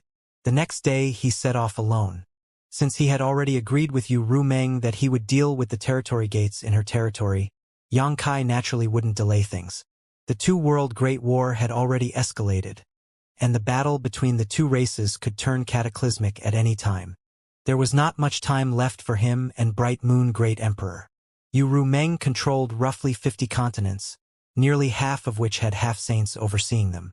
In other words, the number of half-saints among Yu Rumeng's subordinates alone was 23. Bai Zhua and Yu Sang were only 2 of them. The rest of the 11 demon saints were also not too different from Yu Rumeng in this regard, so there were nearly 300 half-saint level masters in the entire demon realm, which was a terrifying number. Yang Kai had no idea how many pseudo-great emperors there were in the star boundary, but it was obviously impossible for it to reach such a number. Even half of that number would have been an unexpected boon to them, and each one of these half-saints was the master of one continent. But of course, among the many continents, masterless continents like Cloud Shadow also existed, making up more than half of the numbers. But there would always be a chance for new half-saints to be born in these masterless continents. That was why Bai Zhua said back then that the number of continents a demon saint controlled was directly related to their strength, not just because more myriad demon pills could be harvested with a larger territory, but partly because of the comparison of half-saint subordinates one would have. Yang Kai finally understood why Bai Zhua was so friendly to him back then, even going as far as to keep him safe even at the cost of confronting Yu Sang. This was due to his relationship with Yu Rumeng, and also due to his sour relationship with Yu Sang to begin with. But mostly because he needed Yang Kai's help. As a half-saint, Baizhua had his own continent as well, and the situation of his continent was not too far from Cloud Shadow's. Most of its territory gates have already disappeared, leaving only 2 behind, and one of them was extremely unstable. For the past 100 years, no one had dared to pass through that territory gate. Since he needed Yang Kai's help, he naturally had no choice but to view Yang Kai in a positive light. Cloud Shadow was a masterless continent. That was why Yu Rumeng asked Yang Kai to come here as his first stop. She definitely had the intention to test Yang Kai using this place. If Yang Kai really was able to repair the territory gates, then there could be no better result than that. If he were unable to repair them, or even cause the last one to collapse, it wouldn't be too big of a loss. In any case, Cloud Shadow Continent's final territory gate was going to disappear within 100 years, so it didn't make a difference whether it happened sooner or later. Now that Yang Kai had shown such an amazing performance on Cloud Shadow Continent, not only maintaining the stability of the final territory gate, but even repairing one of the lost ones, Yu Rumeng could rest assured allowing him to do this job. Of the several dozen continents under her jurisdiction, nearly 1/5 of them had territory gates that had issues. The serious ones suffered the loss of territory gates, while the less severe cases simply had unstable territory gates. Regardless, all of them needed Yang Kai's assistance. Yu Rumeng told him about the location and names of these continents before leaving, and also told him that she would have each continent cooperate with him to the best of their abilities and meet any of his needs. So Yang Kai's trip went very smoothly. He received warm hospitality in each continent that he visited, and even met a good many half-saints. Since they needed his help, these half-saints naturally wouldn't put on airs like Yu Sang. Much less since Yu Rumeng seemed to favor Yang Kai quite heavily. Yu Sang had only been in a small conflict with Yang Kai before being sent off to the battlefield by Yu Rumeng, and he was not allowed to return without direct orders. With Yu Sang as the example, how could any of these half-saints dare to be careless? They even speculated whether this human who was well-versed in the Tao of space was the Holy Venerable's little white face. Though their Holy Venerable was a charm demon, she had a pristine reputation. None had ever heard any strange rumors about her and the opposite sex, so it was no guarantee that others would not overthink the situation when she was suddenly favoring a human man so much. But in this way, it made things convenient for Yang Kai to do his work. Everywhere he went, his requests would immediately be met. Many half-saints even called him brother, so how could the demon kings from the continents without half-saints dare to neglect him? They were practically treating him as their grandfather. Great King Yang Kai's name also began to spread widely in Yu Rumeng's territory. All the demons of any degree of status had heard of him. It took a full month's time before Yang Kai could repair the territory gates of a dozen continents. During this time, he had also secretly found 2 other lost continents. Together with blood flame that he found before, that made 3 continents that were devoured by the sealed world bead. There were more than just 3 continents that had disappeared in Yu Rumeng's territory, of course. From the information that Yang Kai received, there were 6 in total, but the other 3 required entry from other continents without issues with their territory gates. Yang Kai couldn't just enter them freely, lest he draw suspicion. After devouring 2 more continents, the sealed world bead expanded again, and the world principles of the demon realm region inside became far more consolidated, making Yang Kai wonder whether another demon realm could possibly form inside the sealed world bead if it devoured a few more continent fragments. The only thing that made Yang Kai feel pity was that he was unable to extract any myriad demon pills from these 2 continents. These 2 continents had disappeared so long ago that even the myriad demon caves had been devoured by the void. Naturally, he could not get any myriad demon pills from them. Yang Kai was a little disappointed since he thought he could gather enough myriad demon pills for the embodiment to advance to the half-saint realm. One day, Yang Kai had just returned from a lost continent, but before he could get his bearings and move on, he saw a stream of light rapidly approaching him. The light was just like a bolt of lightning, shooting over at an incredible speed. Before it even got close, a terrifying pressure had already shrouded him. Yang Kai's face changed as he looked back at the void crack that was bitten open by the abyssal returner and cursed under his breath.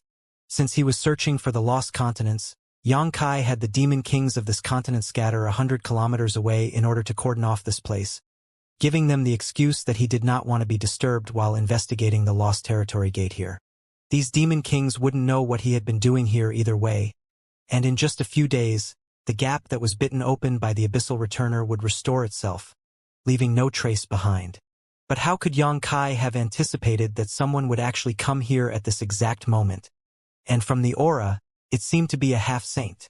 Wasn't this continent's half-saint fighting on the battlefield right now? They couldn't have coincidentally returned right this moment, right? However, hiding all traces right now would be too difficult, and the other party might have already figured out what was going on here. As his thoughts turned, Yang Kai made a quick decision. Pushing his space principles wildly, he sent a punch out towards the void crack. World principles tumbled, and the void crack became even more chaotic. Even though this couldn't hide the traces completely, it would make it hard for one to investigate it clearly. Shwa! The stream of light stopped 10 meters from Yang Kai a moment later, revealing a tall figure that was looking curiously at the churning void crack. Only after observing this phenomenon for a while did he turn his eyes to observe Yang Kai and cup his fists. "Are you brother Yang Kai?" Yang Kai was used to being called brother by the half-saints already, so he didn't show much reaction to being addressed so politely and just nodded proudly. "It is this Yang. May I ask who your excellence is?" As soon as he revealed himself, Yang Kai knew that this half-saint wasn't the master of this continent. Based on his understanding, the master of this continent was a female half-saint, while the visitor was clearly a man. Who is this guy? Why'd he come here? Yang Kai's mind was full of suspicions. The demon smiled. "As expected, it's Brother Yang. Seems like I have the right person. I am subordinate of Holy Venerable Bei Liemo, Half-Saint Bai Ye. I was ordered by the Holy Venerable to lead Brother Yang to Soaring Snow Continent." Yang Kai's face twitched at this. Turns out this was a subordinate of that Bei Liemo woman. Yang Kai didn't have a good impression of her. Even though the woman was a demon saint, her behavior was a little absurd.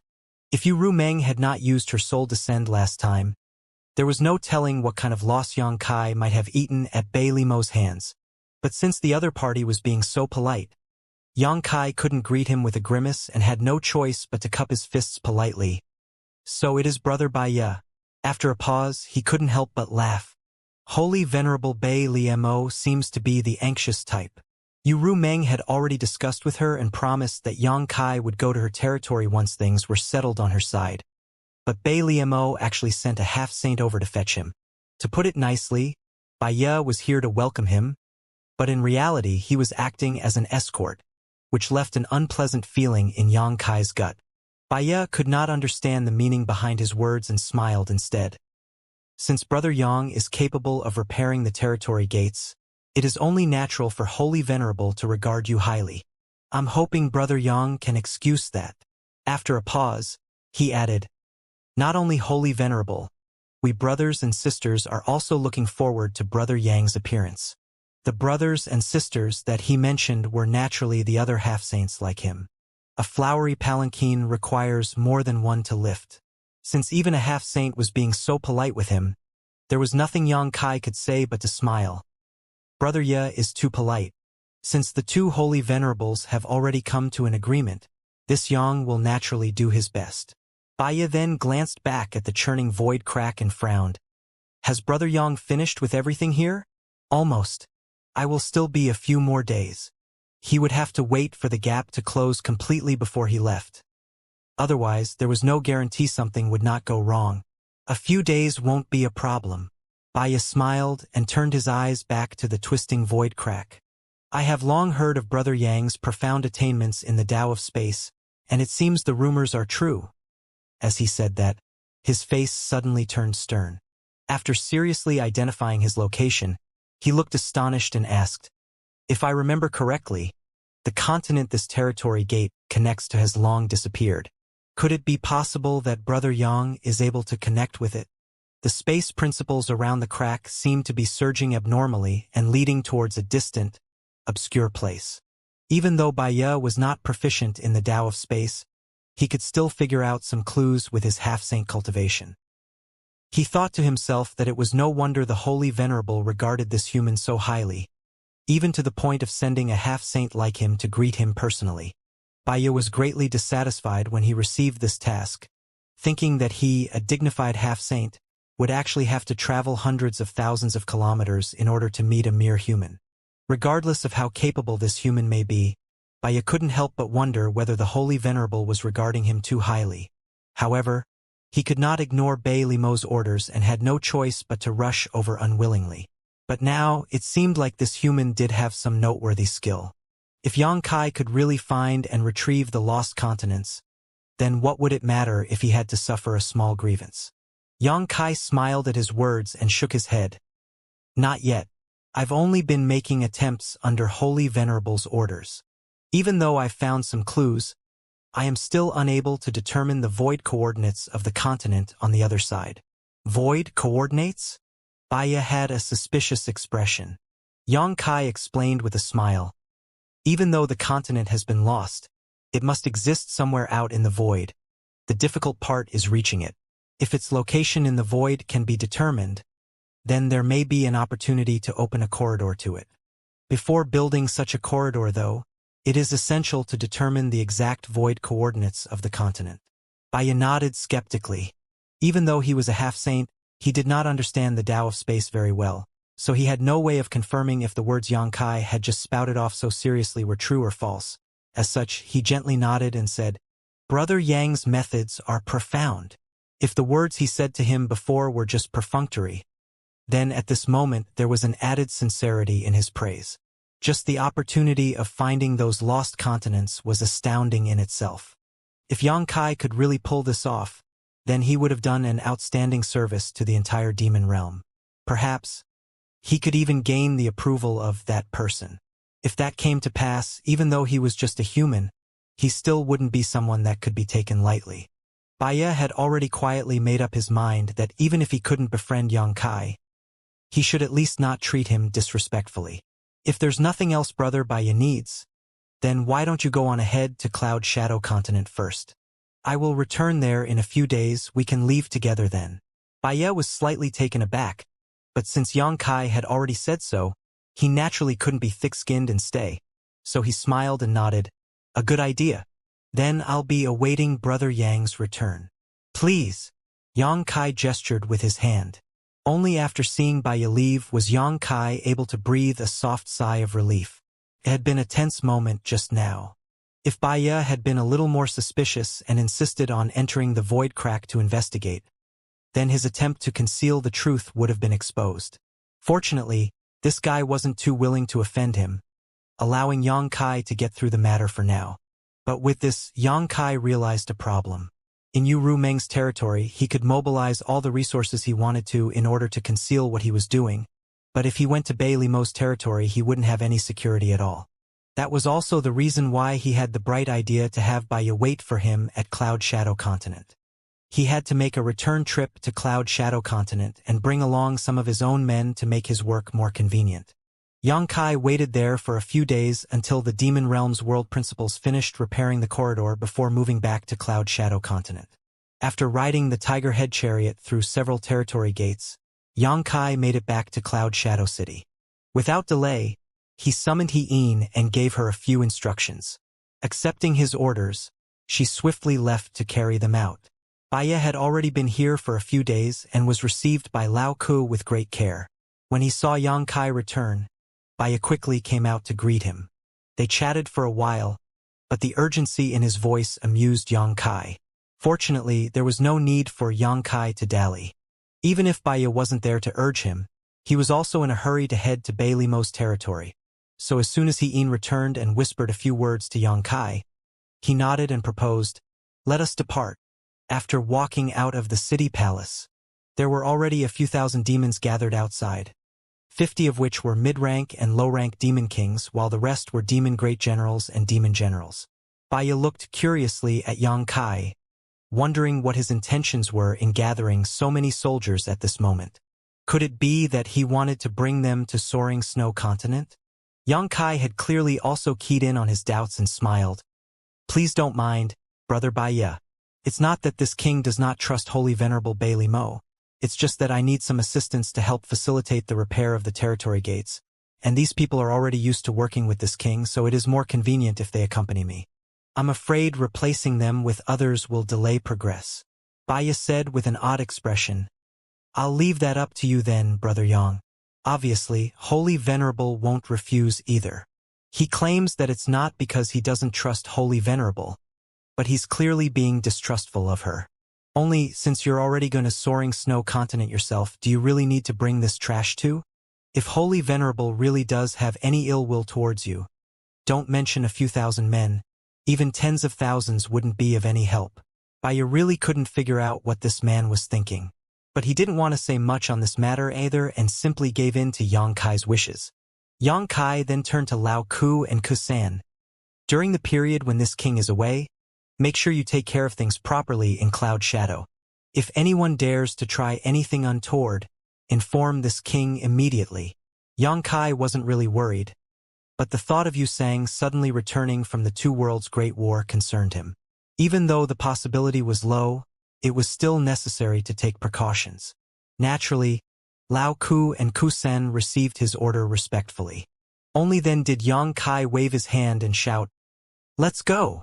After speaking, he gave a slight nod to Baiya and the two flew off side by side, followed by He-In and the many mid-rank and low-rank demon kings, then the demon great generals after them. Hualala!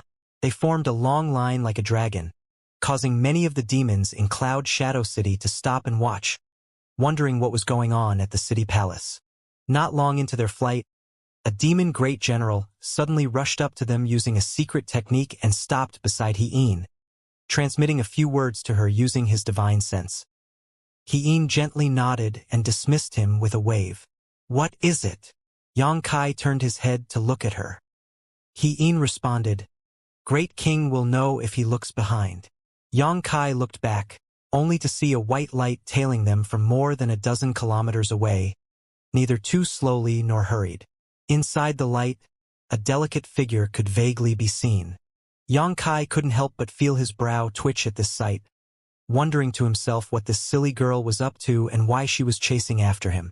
But no matter what, since she was already following them, he couldn't just ignore her either. So, he stopped and said to Baiya, Brother Baiya, please wait for a moment. I'll be right back. Baiya had clearly also noticed the situation at the rear and smiled meaningfully at him. No rush, Brother Yang. Please.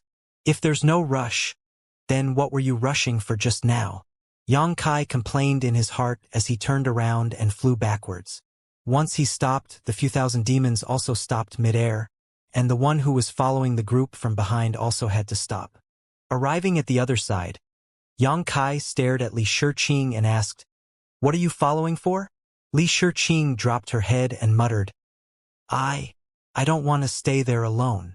No matter how badly Yang Kai treated her, he was still a human, the only one besides her in the demon realm. Compared to the demon race, she would naturally much rather stay with Yang Kai. Seeing her like this, Yang Kai didn't know whether to feel annoyed or amused. After sighing for a moment, he said, Forget it. Since you're already here, then we can go together. The main point was that he also brought Xiao Wu with him this time since he really couldn't feel assured with Bailey Mo. With Xiao Wu by his side, it didn't matter how dangerous it was. Yu Ru Meng could still arrive at any time using Soul Descend. During the days prior, Li Shiqing and Xiao Wu would also communicate with each other occasionally. Even though they weren't that close with each other, they at least were not strangers. If even Xiao Wu left, then there would not be even a single person Li Shiqing could talk to left in Cloud Shadow City. For someone in her situation, staying in Cloud Shadow City would undoubtedly feel like torture for her. Even though Lao Ku and the others dared not be rude toward her, she would still constantly be fearful of them. Seemingly not expecting that Yang Kai would agree so easily, Li Shiqing's beautiful eyes couldn't help but bloom with vibrant joy. Looking fixedly at him, there was even a hint of gratitude within. Yang Kai added, But you have to be obedient. Otherwise, don't blame my subordinates for being merciless. Following that, He put on a fierce look which scared Li Shiqing so much that she quickly nodded her head like a chicken pecking rice. Yang Kai sighed in his heart. Looking her up and down, he said, "Won't it have any effects on you if you use your strength so rashly?" This was the demon realm after all. The demon chi in the surrounding world energy was constantly eroding the emperor chi protecting her body. Once too much of her power was consumed, she was bound to suffer some ill effects. If her body really was invaded by demon chi, then it wouldn't be just a small problem. Li Shiqing answered quietly, "I'll be careful." Yang Kai nodded. "Do you still have source crystals and pills?" "Yes, you gave me a lot, and I only consumed a few of them so far." Li Shiqing raised her head and gathered up the courage to smile at him, but it looked incredibly stiff. "Remember to see me before you run out." After giving her a reminder, Yang Kai then wrapped his emperor chi around her and brought her along as he flew forward. Li Shiqing felt flattered by this treatment and suddenly realized that Yang Kai wasn't as fierce as she imagined.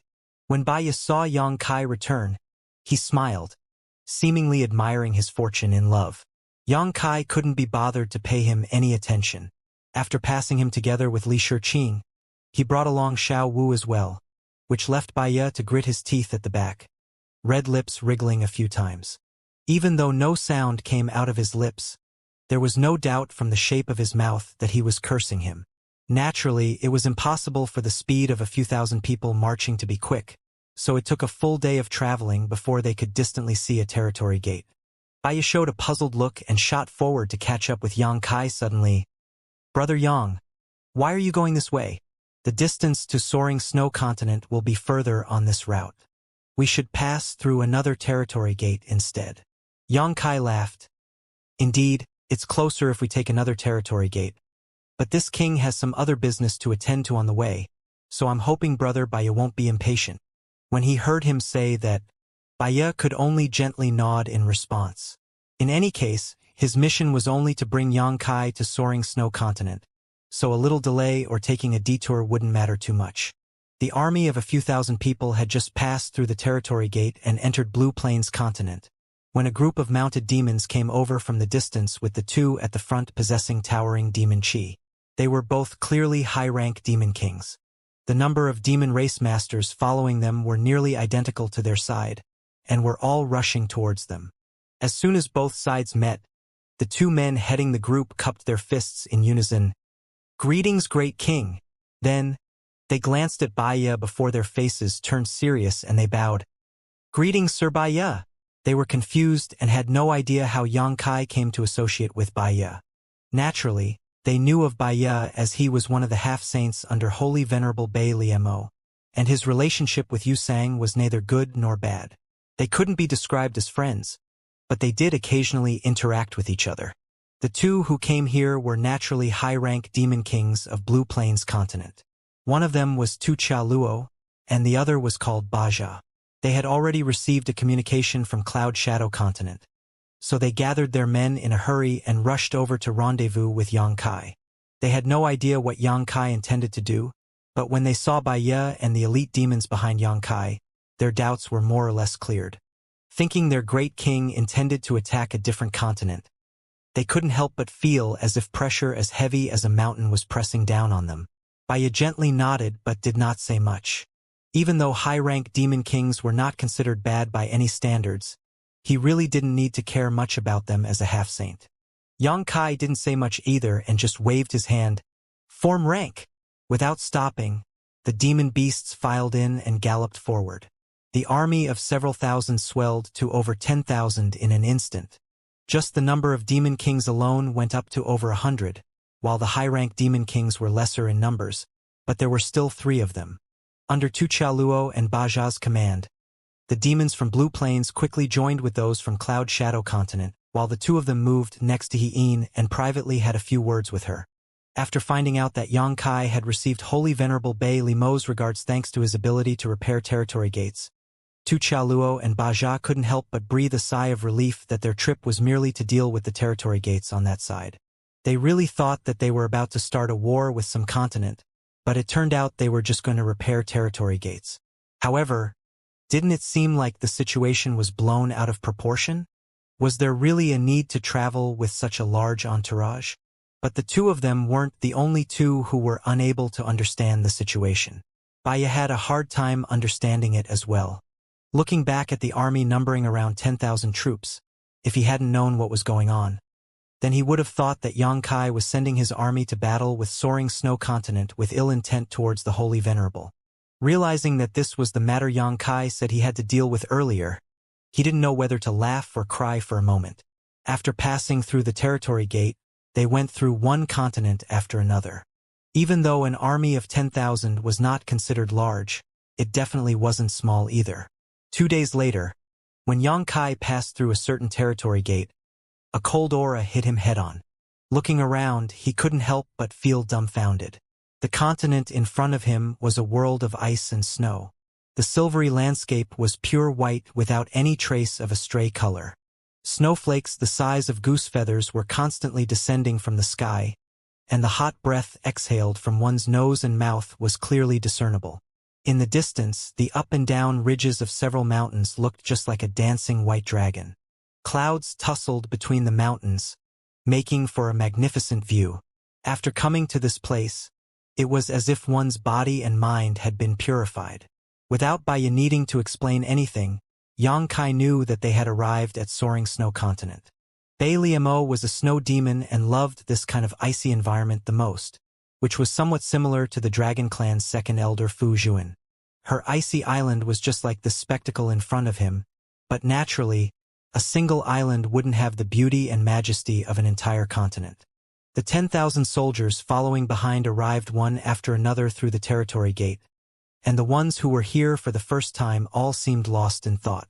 Xiao Wu was full of praise. "What a beautiful place!"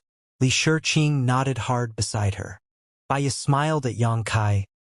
"Brother Yang, what do you think of this place? It's well endowed with spirituality, and its beauty is more than one can absorb. No wonder Holy Venerable Bai Liamo rose to prominence in this place." Baya smiled. "Brother Yang is right. Soaring snow continent's presence intermingles with the Holy Venerable. That's why this Bai would like to ask Brother Yang to help Holy Venerable with her problems. This king is duty-bound." Xianxia responded readily, but he was less enthusiastic in his heart. If he hadn't wanted to secretly visit Eternal Sky Continent, then how could he be willing to come to a place like this? If he could, he would have wanted to lay this continent to waste in hopes he could shake that cheap slut Bai Liamo's foundation. However, Xianxia had been investigating things a little on the way. Even though Eternal Sky Continent was not in Bai Liamo's territory, the chance of visiting it wasn't null. One of Eternal Sky Continent's territory gates was linked to one of the continents under Bai Liamo's jurisdiction. If he could use that continent as a springboard, he could definitely sneak into Eternal Sky Continent. But he had no idea whether there were any issues with the territory gates of that continent. If there were, then it would be convenient for him. Baya naturally had no idea what he was planning, but seeing how readily he agreed, his impression of Xianxia couldn't help but improve. He beamed as he spoke. "Then I shall trouble you, Brother Yang. Please, follow me." As he said that, he led the way forward. Everyone followed along. Soaring snow continent's size was not small. Generally, the continents where demon saints resided would not be too small, and the world energy there would also be very dense. If the demon realm's continents were split into 3 classes, then Soaring Snow Continent and Enchantment Continent would belong to the top of the upper class. Cloud Shadow Continent, on the other hand, would be middle class, while the Blue Plains Continent was considered upper middle class. It wasn't until a day later that a majestic building finally appeared in the distance. Before Xianxia's group had even gotten close, they were greeted by a majestic aura and as sunlight reflected off the building. It even emitted a beautifully colorful light. Xianxia was amazed and focused his gaze on it. Only then did he discover that it turned out to be a gigantic ice palace. The entire structure seemed to be carved from a single block of ice, and the colorful light was all refracted by the sunlight that shone into its walls, making the ice palace resemble an immortal realm. Baya pointed ahead and explained, "That is Holy Venerable's Soaring Snow Ice Palace. Holy Venerable has already been waiting for some time now, so please follow me to meet her, Brother Yang." "Then I'll have to trouble you, Brother Baya." After a short while, the group arrived 10 kilometers away from the ice palace. Baya stopped his pace and looked at Xianxia somewhat suddenly. Holy Venerable does not like to be disturbed by too many people. So, Brother Yang, your subordinates? Xianxia turned around and shouted, "All of you stay here and rest." Even without Baya telling him so, Xianxia did not intend to bring everyone into the ice palace. Even though he didn't like that woman Bailey, he still knew how to show the minimum of etiquette. And now that he was in someone else's territory, it would be better for him to behave himself in case she were to find fault with him. Since she needed his help, then she wouldn't really do anything to him. But she could always play tricks and tease him at will. After He-in and the group answered his command, Baya led Xianxia forward. After entering the ice palace, Xianxia was slightly surprised to find how scarce the servants inside were. Or at least, compared to the size of the palace, the number of people inside was far fewer than expected. Other than the necessary guards stationed around, there were hardly any maids. However, the scenery inside the ice palace was still very beautiful. The surrounding walls and the floor under Xianxia's feet were all made of crystalline ice without the slightest flaw, which made him wonder whether it was Bailey who hollowed out this place personally to create this ice palace. White ice flowers also sprouted on the ice walls, spreading a faint fragrance throughout the entire ice palace. Not only did it smell refreshing, occasional flashes of strange colors also shone through the transparent ice walls from time to time, making one feel as if they were lost in a dreamland. Xianxia looked left and right constantly. Even though he had already passed the age of being surprised by novelties, he still could hardly fight the urge to praise the ice palace for how amazing it was. He thought to himself, as expected of women, whether it be a demon saint or not, they are particularly fond of beautiful things. Even their living spaces are so sophisticated. But then again, even though this was an ice palace, it didn't feel cold at all, but instead gave him a warm feeling. He had no idea why that was. As he looked around, Baya, who was leading the way, remained austere. He quietly sealed his pores and even his breathing stalled temporarily. After walking for a short while, Baya suddenly stopped in front of a door and cupped his fists. As ordered, Baya has led Xianxia to greet Holy Venerable. Only then did Xianxia realize that they had arrived, and immediately stood in a well-behaved manner. The door was not closed shut and instead had a gap the width of several fingers. There was a faint noise coming from the inside, but Xianxia couldn't hear it too clearly. After Baya finished speaking, a woman's voice came from inside. "Baya, you're back? And bring him inside." The only person who dared call Baya by name in the entire soaring snow continent was Bailey. Only, this woman's voice now sounded extremely lazy, without the brightness of when they met last time. The laziness gave one an indescribable feeling, and hearing it, Xianxia felt as if there was a small hand gently brushing his heart, causing it to jump abruptly. Damn it! I knew this woman was up to no good. Last time she had suffered a loss at his hands, or rather his mouth. This time she was definitely planning to get her revenge. Xianxia sneered in his heart as he raised his vigilance even higher. Baya turned around and gestured to Xianxia. "Brother Yang, please." Xianxia didn't stand on ceremony. He pushed open the door and entered in a large stride. He glared his eyes, wanting to see what Bailey had set in store for him. But as soon as he looked over, he was disappointed. That was because there was no one in front of him. There was actually a curtain leading further inside behind which Bailey should be. Without delay, and without the need for Baya to invite him, he lifted his head and opened the curtain, entering headfirst. Behind him, Baya looked at him with a pitying gaze. Xianxia greets, Originally intending to err on the side of caution, Xianxia tried to cup his fists as soon as he entered so as to not give Bailey the opportunity to find any fault in him, but halfway through his words, he could continue no longer. His already wide eyes widened even further as he stared blankly in front of him. What caught his gaze was a delicate body lying lazily on her side on the daybed in front of him, dressed in a thin fabric where the beautiful figure inside could vaguely be seen. Though described as a thin fabric, it was in fact just sheer silk that was barely able to cover the vital parts. However, The magnificent scenery in front of her chest was greatly exposed. Almost half of her snow-covered peaks were laid out with her delicate collarbone and slender neck unhindered from view.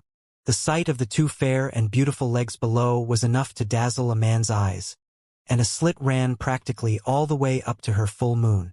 One was seemingly able to enjoy the beautiful scenery within, but it was just out of view, causing one's heart to feel itchy with unrest. When he heard the lazy yet slightly seductive voice earlier, Xianxia had already prepared himself psychologically. He knew that Bai Liamo would definitely tease him, and if a woman wanted to tease a man, then her body would be the best capital to do so. Supplement that with her supreme status as one of the 12 demon saints. Then she could definitely stir up a man's strong desire to conquer, swelling their veins with blood and making them unable to help themselves. But when he laid eyes on this scene, Xianxia was still slightly taken aback. This woman is really too generous with her assets. You're still a demon saint at the very least. Is it really fine for you to dress so immodestly? Even if you want to dress like this, do it secretly. Both he and Baya were men, after all. Even the charm demon Yu Ru Meng didn't dress like this. If Bai Liamo was a contradiction of purity and charm blended perfectly within one body the last time he saw her, then she was anything but holy at this moment. Each and every part of her delicate body was the very peak of seduction. This gave Xianxia some doubts. Was this really that Bai Liamo he saw last time in that white dress, who looked pure and flawless no matter how he looked at her? She alone would have been enough, but this woman was actually surrounded by 5 other women, all top-tier beauties. Each woman had a face that could charm a city and were all dressed similarly to Bai Liamo in the same thin fabric that barely covered half their bodies. At this moment, Bai Liamo was resting her head atop a woman's slender thighs. The woman's head was lowered, and from her mouth, a faint aura was gently being exhaled that swept through Bai Liamo's ear and neck inch by inch, inciting a soft giggle from Bai Liamo with her narrowed eyes. Only then did Xianxia understand what that faint noise he heard was earlier. Turns out it was this. On the other side of the daybed was another woman, hands gently massaging Bai Liamo's legs as if she were fondling the most exquisite piece of artwork in this world. Her movements were both careful and joyous. Xianxia even saw with his own eyes how her hand ventured between Bai Liamo's inner thighs. The 3 remaining women were gathered to her left and right, either caressing her sensitive parts or licking her earlobes, doing their best in order to please this demon saint whose each and every move, complemented by the faint sounds in the room, was almost the very peak of seduction. Despite having prepared himself mentally, the sight before his eyes still felt like lightning to Xianxia, which stunned him out of his senses. His throat went dry in that instant as he thought to himself, "Damn it, you reincarnated into the wrong body, didn't you? You should be the charm demon. Compared to you, Yu Ru Meng is like a young disciple rather than an old master. Simply a disgrace to the words charm demon. If you have the guts, then bring a few men in here. What's the meaning of playing Phoenix Summits the dragon here with just women?" He turned his head around to glance at Baya, only to see this guy with his head down, eyes staring at his nose which was pointed to his chest like an old monk in meditation. Xianxia snickered in his heart as he knew that this guy didn't have the guts to stare at these things. But he understood Bai Liamo's intention in his heart. So, no matter how impactful the scene before him was, Xianxia quickly came back to his senses and lightly coughed before raising his voice once more. "Xianxia greets Holy Venerable." Bai Liamo ignored his words. It was not known whether she was trying to put on airs in front of Xianxia or deliberately leaving him hanging, but she continued giggling under the service of the women. Xianxia shouted again, this time deliberately pushing his Emperor Qi, the loudness of his voice shaking the surrounding ice walls. This move caused the women to turn their angry gazes at him together while Baya's forehead became covered in sweat. He even reached out to clutch his robes silently. Xianxia laughed. "Since Holy Venerable is busy, I shall disturb you no longer. This king can come back to visit whenever Holy Venerable is less occupied." After saying that, he turned to leave without any hesitation. It was this woman who asked for his help to begin with, and even ran all the way to Cloud Shadow Continent to set him up, forcing Yu Ru Meng to use her soul descent to negotiate with her. This time, he had come over to do her a favor, but since she still held ill intentions towards him, Xianxia couldn't be bothered to deal with her. If not for the fact that he was weaker than her, then Xianxia would long have flipped the ice palace upside down. Leaving already? Liemo finally opened her eyes, but there was no helping it. It would be a slap in the face if she really allowed Xianxia to just walk out. Xianxia paused in his steps and turned back around. It seems like Holy Venerable is quite busy. This Yang truly cannot bring himself to disturb you, so what else can I do but leave? Liemo coldly snorted. Such a hot temper. Didn't you Ru Meng teach you the rules of the demon realm? Xianxia rolled his eyes at her and raised his nostrils to the air. That's just how I am. If Holy Venerable finds me distasteful, then please allow me to excuse myself. Impudence. Liemo didn't speak this time. It was one of the women by her side who scolded him. Her demon chi was boiling, and only then did Xianxia discover that this woman was actually a high-rank demon king. Xianxia glanced at her, but did not pay her any mind. He just kept his eyes on Liemo. You have to understand that I'm not the one who wants to be here. You invited me here, but now Holy Venerable won't even show me the bare minimum of hospitality.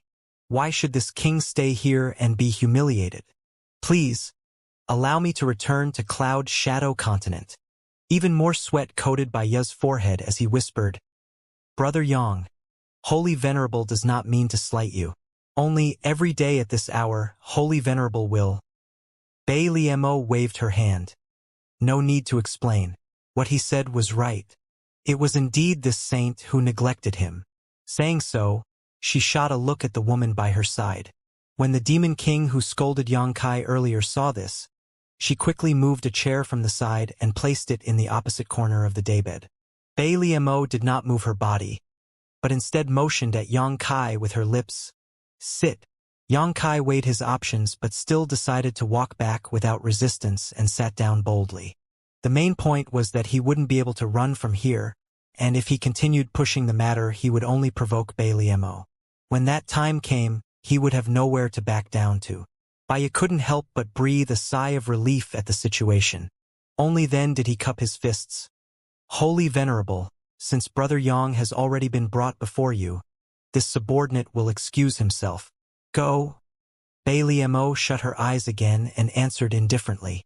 Only then did Baya lower his head and back out of the inner room before turning around and leaving in a large stride. A short while later he was out of the ice palace. Body swaying, he turned into a stream of light that sped towards a certain direction, seemingly with urgency. He noticed him coming out but did not see any traces of Xianxia. She immediately shot forward to stop him and cupped her fists. Sir Baya, may I ask about our great king? Stand aside.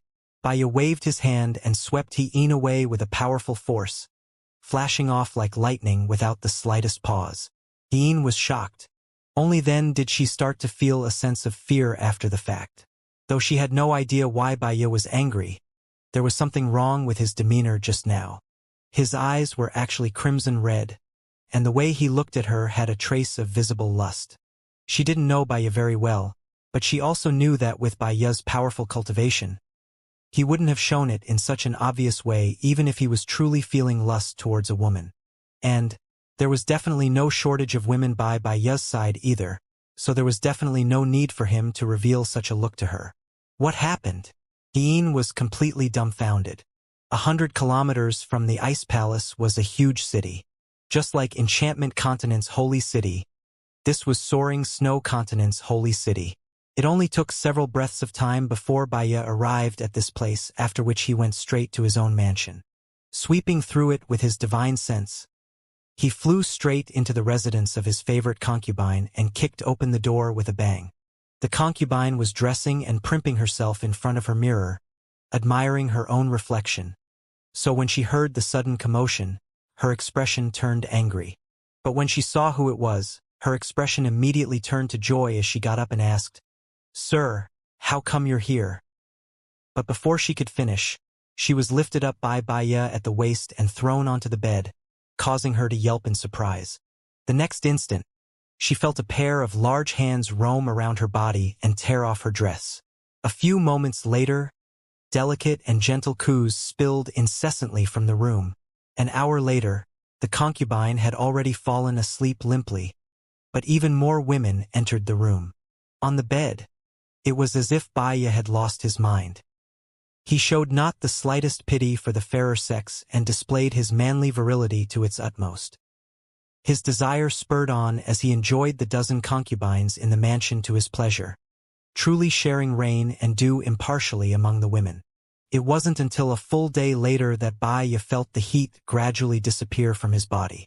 Turning around to look at the bed, a dozen tender bodies laid beside him, each one more or less covered with bruises and marks, all of which were undoubtedly his own work. With a soft sigh, Baya rose from the bed, lifting up the sheets and covering the spring scenery with a flick of his hand before moving to the window. Looking towards the direction of the ice palace, faint palpitations remained in his heart. Even a half-saint like himself was unable to withstand it, so who knows what situation that guy Xianxia was in right now. He may already be lying dead atop that woman's belly. Back at the ice palace, just after Baya left, Xianxia suddenly felt a cool sensation flood his mind. He couldn't help but blink at this before becoming furious. Though he had no idea what exactly happened, he knew that he must have fallen prey to Baileymo's tricks. Perhaps it was a secret technique or a drug, but it was clearly something related to the soul. Only then would it have triggered the soul-warming lotus's purifying effect. A secret technique or drug which could trigger the purifying effects of his soul-warming lotus without him noticing it at all was definitely no trivial thing. Thinking about the subtle feeling he felt earlier, Xianxia could almost be sure that it was some kind of charm technique or an aphrodisiac, and its effect was no doubt to invite his arousal. And, looking at the situation in front of him, Xianxia began to understand Baileymo's play. Xianxia couldn't help but feel irritated at this.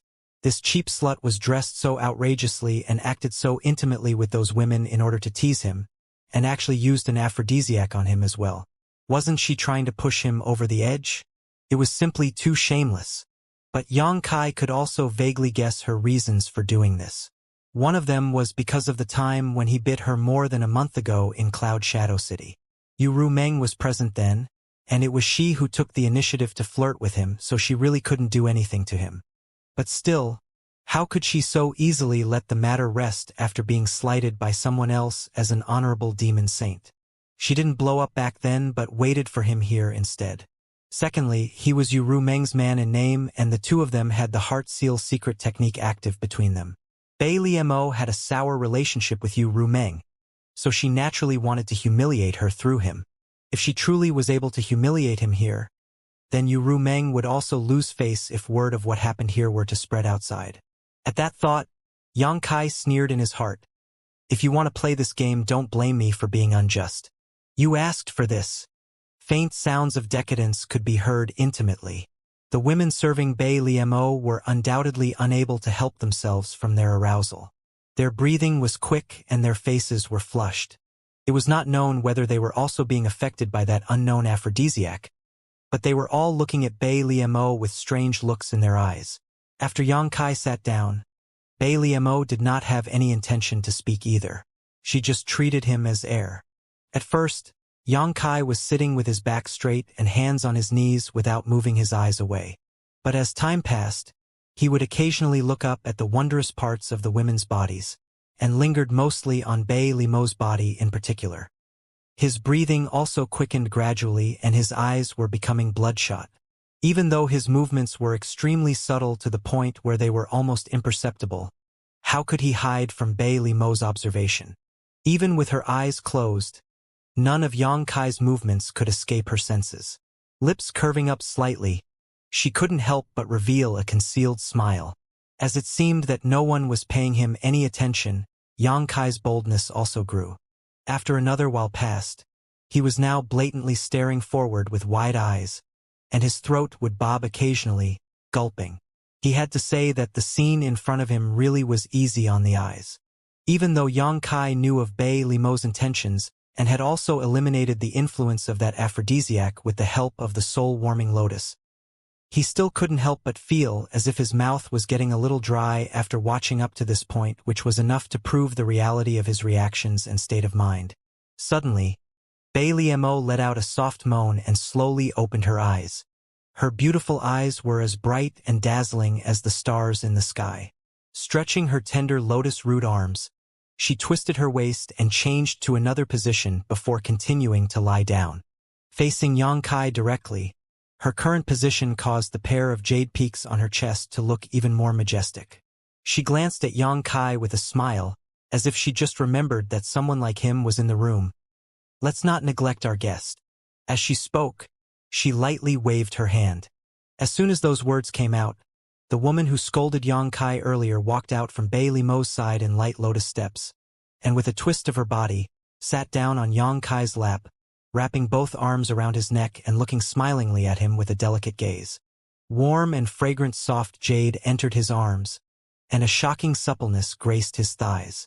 There was even a light fragrance lingering around the tip of his nose that made it difficult for one to stay reserved.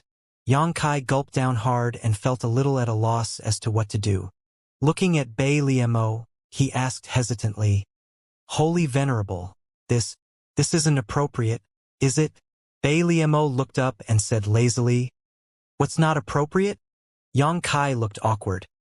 "Why ask if Holy Venerable already knows the answer? Ru Meng and I, heh, you know how it is. Are you scared of her?" Bailey Mo shot a teasing gaze at him. Xianxia snickered at once. This king is a grown man, why should he fear a woman? Furthermore, it's not a matter of being afraid or not, but the feeling of doing something like this with a woman behind her back.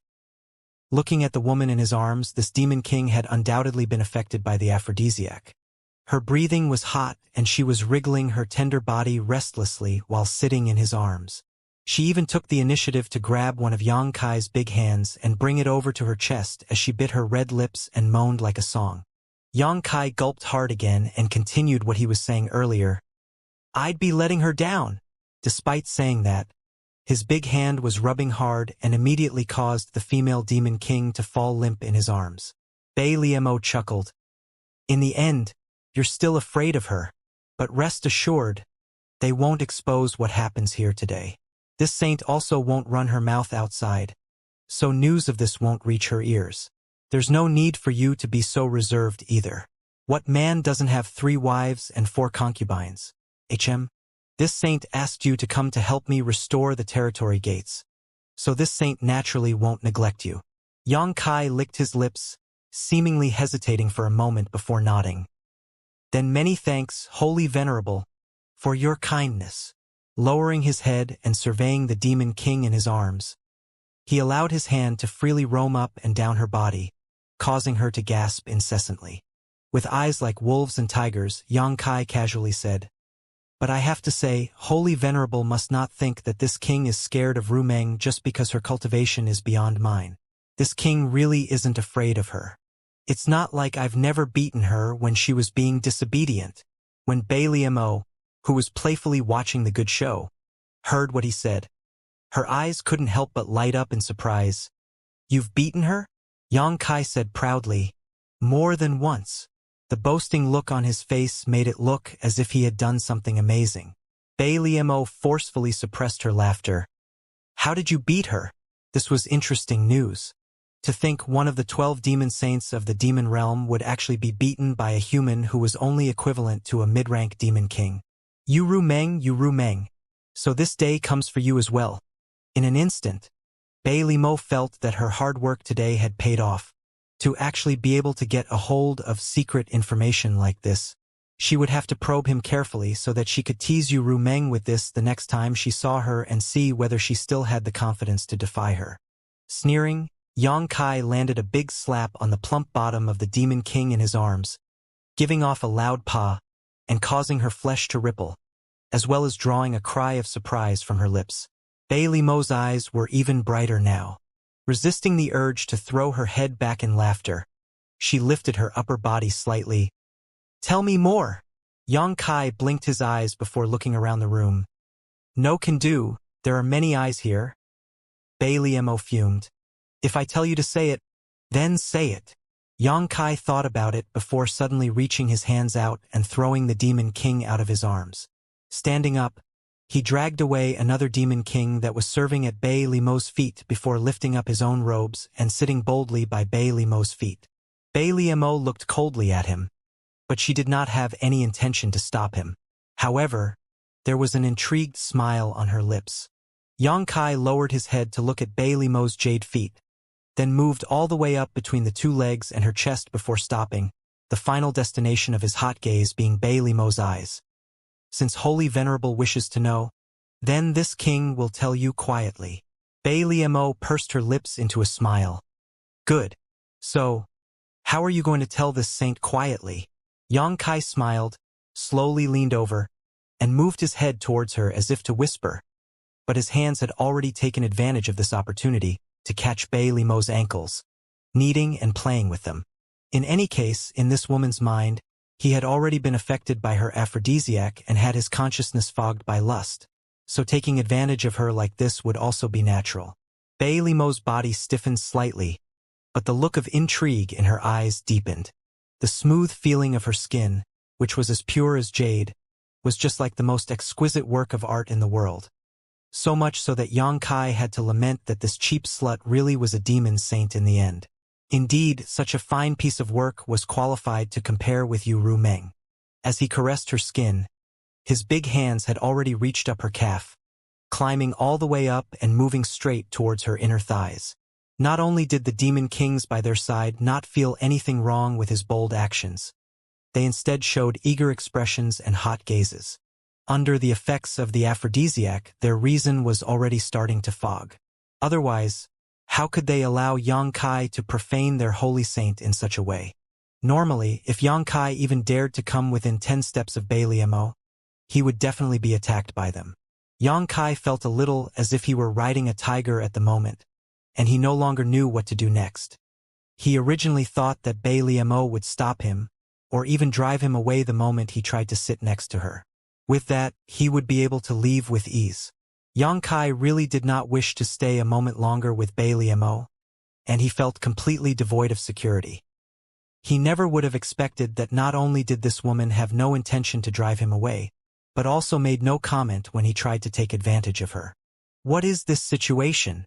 At this moment, Bei Limo was still lazily reclining on the daybed with her head resting on top of a demon king's thighs. Xianxia was holding her calf with one hand, while the other explored the bottom of her translucent dress. If he moved up just a bit more, then he might be able to touch that most sensitive place. The atmosphere and the position they were in could be described as being at the peak of ambiguity. The soul-warming lotus's abnormal reaction warned him that something was wrong here, and also made it clear what Bei Limo's plans were. However, this woman was a true demon saint, so if he went overboard, he would undoubtedly provoke her rage. But he hesitated only for a moment. Perhaps because of Yu Ru Meng, Xianxia did not have much respect for Bei Limo, so since she wasn't stopping him, then it would mean she was tacitly approving of this. Anyways, it's not like I'm the one who's eating a loss here. Bracing himself, Xianxia's paused hand suddenly moved towards the depths. Right at that moment, a jade foot suddenly appeared in front of him out of nowhere, kicking him away. Despite Xianxia's astonishing reflexes, he was still unable to dodge the blow. The kick landed straight on his chest, and it felt as if he was struck by a meteor. His chest throbbed and his blood surged as he flew out and landed heavily on the ice wall. Grimacing in pain, Xianxia held his chest with his hand when he landed and coughed violently a few times before looking up with difficulty. Holy Venerable, what is the meaning of this? With icy eyes, Bei Limo stood up and smoothed down the skirt which was lifted by Xianxia before coldly snorting. Smelly brat, you put up quite a convincing act. Hand over his chest, Xianxia could hardly steady his breath. Xianxia's eyes drifted and there was an awkward look on his face. He was silent for a while before laughing embarrassedly.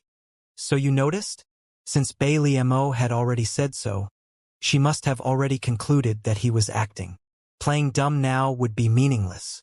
In that case, it was better to just open the windows and air out the truth. Bei Limo coldly snorted and just looked at him with cold eyes. If Xianxia was acting so wantonly towards her thanks to the aphrodisiac, then it would have been pardonable. That was exactly what she was after today. If she could make Yang Kai lose control of himself and do something with those several demon kings, then that would be the best-case scenario. Yang Kai was that cheap slut Yu Ru Meng's man, one she had even tied up with her heart seal secret technique. Unless that secret technique was dealt with, then the relationship between the two of them could not be broken. If Bailey Mo could get these demon kings to do something illicit with Yang Kai though, she would definitely be able to disgust Yu Ru Meng. But to think that Yang Kai was in fact just pretending the whole time, Bailey Mo found it hard to accept. Out of nowhere, she was taken advantage of by this little brat instead, which caused her to grit her teeth. If she didn't have to care about Yu Ru Meng, and if she didn't still have use for Yang Kai, she probably would have slapped him to death at that moment. How did you find out? Yang Kai asked, thinking that it didn't make sense. His performance was already very realistic, so there was no reason for him to expose any flaws. You can't fake the truth, so naturally, falsehood can't be made true either. Bailey Mo eyed him from the corner of her eye. To be honest, she didn't notice anything unusual at first, mainly because she was supremely confident in her own methods. She thought that with Yang Kai's level of cultivation, he simply wouldn't have been able to resist, and the many reactions Yang Kai showed were also in line with her predictions. It wasn't until Yang Kai's hand paused in the midst of creeping up her skirt that she noticed a slight hint. The subtle pause was only for an instant, but how could Bailey Mo not notice it as a demon saint? A pause represented hesitation, but if he were truly under the effects of the aphrodisiac, then it was impossible for him to have any hesitation. That was why she decisively presented him with a kick. AI! Yang Kai sighed. He went back to the chair and sat back down again, looking at Bailey Mo with an earnest gaze. Why do this? If there's a grudge between you and Ru Meng, then you can settle it between yourselves. Why involve me? I'm innocent. Bailey Mo looked at him both angrily and amusedly. You think you're innocent? Yang Kai looked dejected.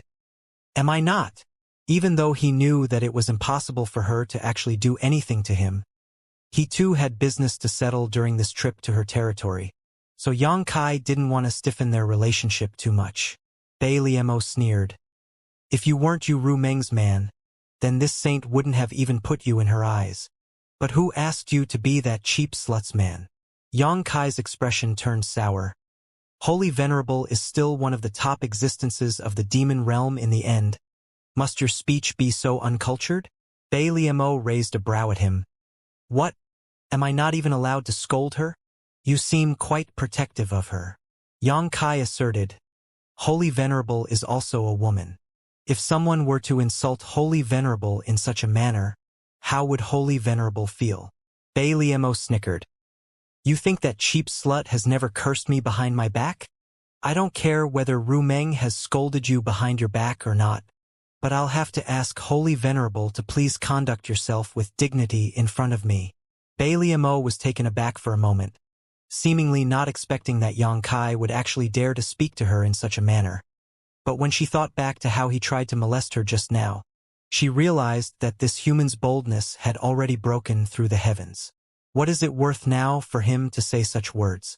She instantly responded with a cold snort. So I want to scold her. What can you do about it? Yang Kai stood up abruptly and flicked his sleeve. If we can't come to common ground, then even half a sentence is too much. Please forgive this king for being powerless in regards to the territory gates. Holy Venerable should find another able person instead. With that, he turned and left in a huge stride. If you dare move one muscle, then this saint will cripple your legs. This saint always means what she says. Bailey Mo glared icily at Yang Kai's back. Yang Kai instantly froze in place with one foot in midair. He really didn't move at all, but he also couldn't endure cursing Bailey Mo terribly in his heart. He had clearly been invited by her in order to repair her territory gates. So how did things come to this once he was here? This woman was really too unreasonable. But Yang Kai knew that even though he couldn't reason with her, his fist was also not as big as hers. Bailey Mo lay down again and watched his back amusedly. Not bad. You're a sensible young man. What do you want? Spit it out already. This king submits. Yang Kai cocked his head to the side, face filled with grief and anger. If he had known this would happen, he never would have come to this damned soaring snow continent. Even if he wanted to visit Eternal Sky Continent, he didn't have to go through Bei Limo's territory. It was the same going there through another demon saint's territory. It's not about what I want, you're the one at fault here. Do you think you can just walk away? Yang Kai sighed heavily. It was my fault for being brusque just now. I hope that Holy Venerable can be generous. I won't do it again. You think there'll still be a next time? Bei Limo coldly snorted. Besides, I don't hear the slightest sincerity in your apology. Then what sincerity do you want? Yang Kai turned to face her. Bei Limo looked at him for a moment. Then she nudged her lips in front of her. Yang Kai blinked his eyes, looking doubtful. Only when she nudged her lips again did he head over reluctantly, lowering his body and moving his ear closer. Bei Limo gritted her teeth. What are you doing? Yang Kai looked up at her and answered seriously. Weren't you going to whisper to me? Bei Limo was almost laughing from anger. If she really wanted to whisper to him, then transmitting a message using divine sense would be enough. Would they need to go through this trouble? Gritting her teeth, she snarled. Kneel in front of this saint and apologize, and this saint will let you off this once. Yang Kai's face chilled in an instant. He slowly straightened his back and looked condescendingly down at her from above, eyes icy. I'll pretend I never heard that, Holy Venerable. Then he cupped his fists. Yang Kai will take his leave now. That this woman would actually make such an excessive request. Yang Kai didn't think there was any need to continue the discussion. This time, he was dead set on leaving Soaring Snow Continent, even if he had to completely turn against Bei Limo. Indeed, there was no way for him to resist against a demon saint's might. Even with the use of space divine abilities, it would still be difficult to keep one shred of vitality, but even if he died here and now, that would still be better than having to kneel in submission. After saying that, he turned around and began walking out. As for whether or not Bei Limo would continue threatening him, he could care less. If worse came to worst, he would just fight it out. He moved decisively, and it wasn't until he was almost out the door that Bei Limo came to her senses and shouted in a cold voice, You court death! Yang Kai ignored her, leaving her with the back of his head as he reached out to open the curtain. But in just that one moment, a gust of powerful demon chi suddenly attacked from behind. Yang Kai turned around as quickly as thunder and circulated his emperor chi furiously, crossing his arms in front of him to protect his body. Then, face changing, he was sent flying while the sound of bones breaking could be heard from his arms. A violent force was transmitted from his arms through each and every part of his body, shaking his 5 viscera and causing his 6 organs to turn. Blood was pouring out from his 7 orifices. In mid-air, Yang Kai's consciousness quickly blurred. He could vaguely see Bei Limo's slightly raised palm and the dumbfounded look in her eyes. The moment he fell to the ground, his vision went dark. Only one thought passed through his mind before he fell unconscious. One palm. Strictly speaking, it wasn't one move because Bei Limo hardly used her full power just now. In fact, she didn't even use half her strength and had simply reacted out of momentary fury. Yang Kai knew that the gap between him and a demon saint was huge, but he didn't expect it to be this big.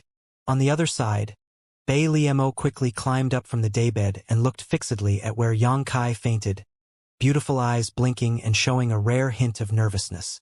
It wasn't that she cared about Yang Kai. However, if she really did beat him to death, Yu Meng definitely wouldn't let the matter rest. With the Heart Seal secret technique in place, Yu Meng would definitely be able to sense it if Yang Kai were to die, and there was a possibility that she would come straight here. When that happened, the fight between her and Yu Meng would not end until one of them died. What's more, she didn't have any intention to kill Yang Kai. She was just thoroughly angered by him. How could she not know that there was gold in a man's knees? She had already prepared herself to be rejected when she made such a harsh request of Yang Kai to apologize, and she planned to bargain again after he refused.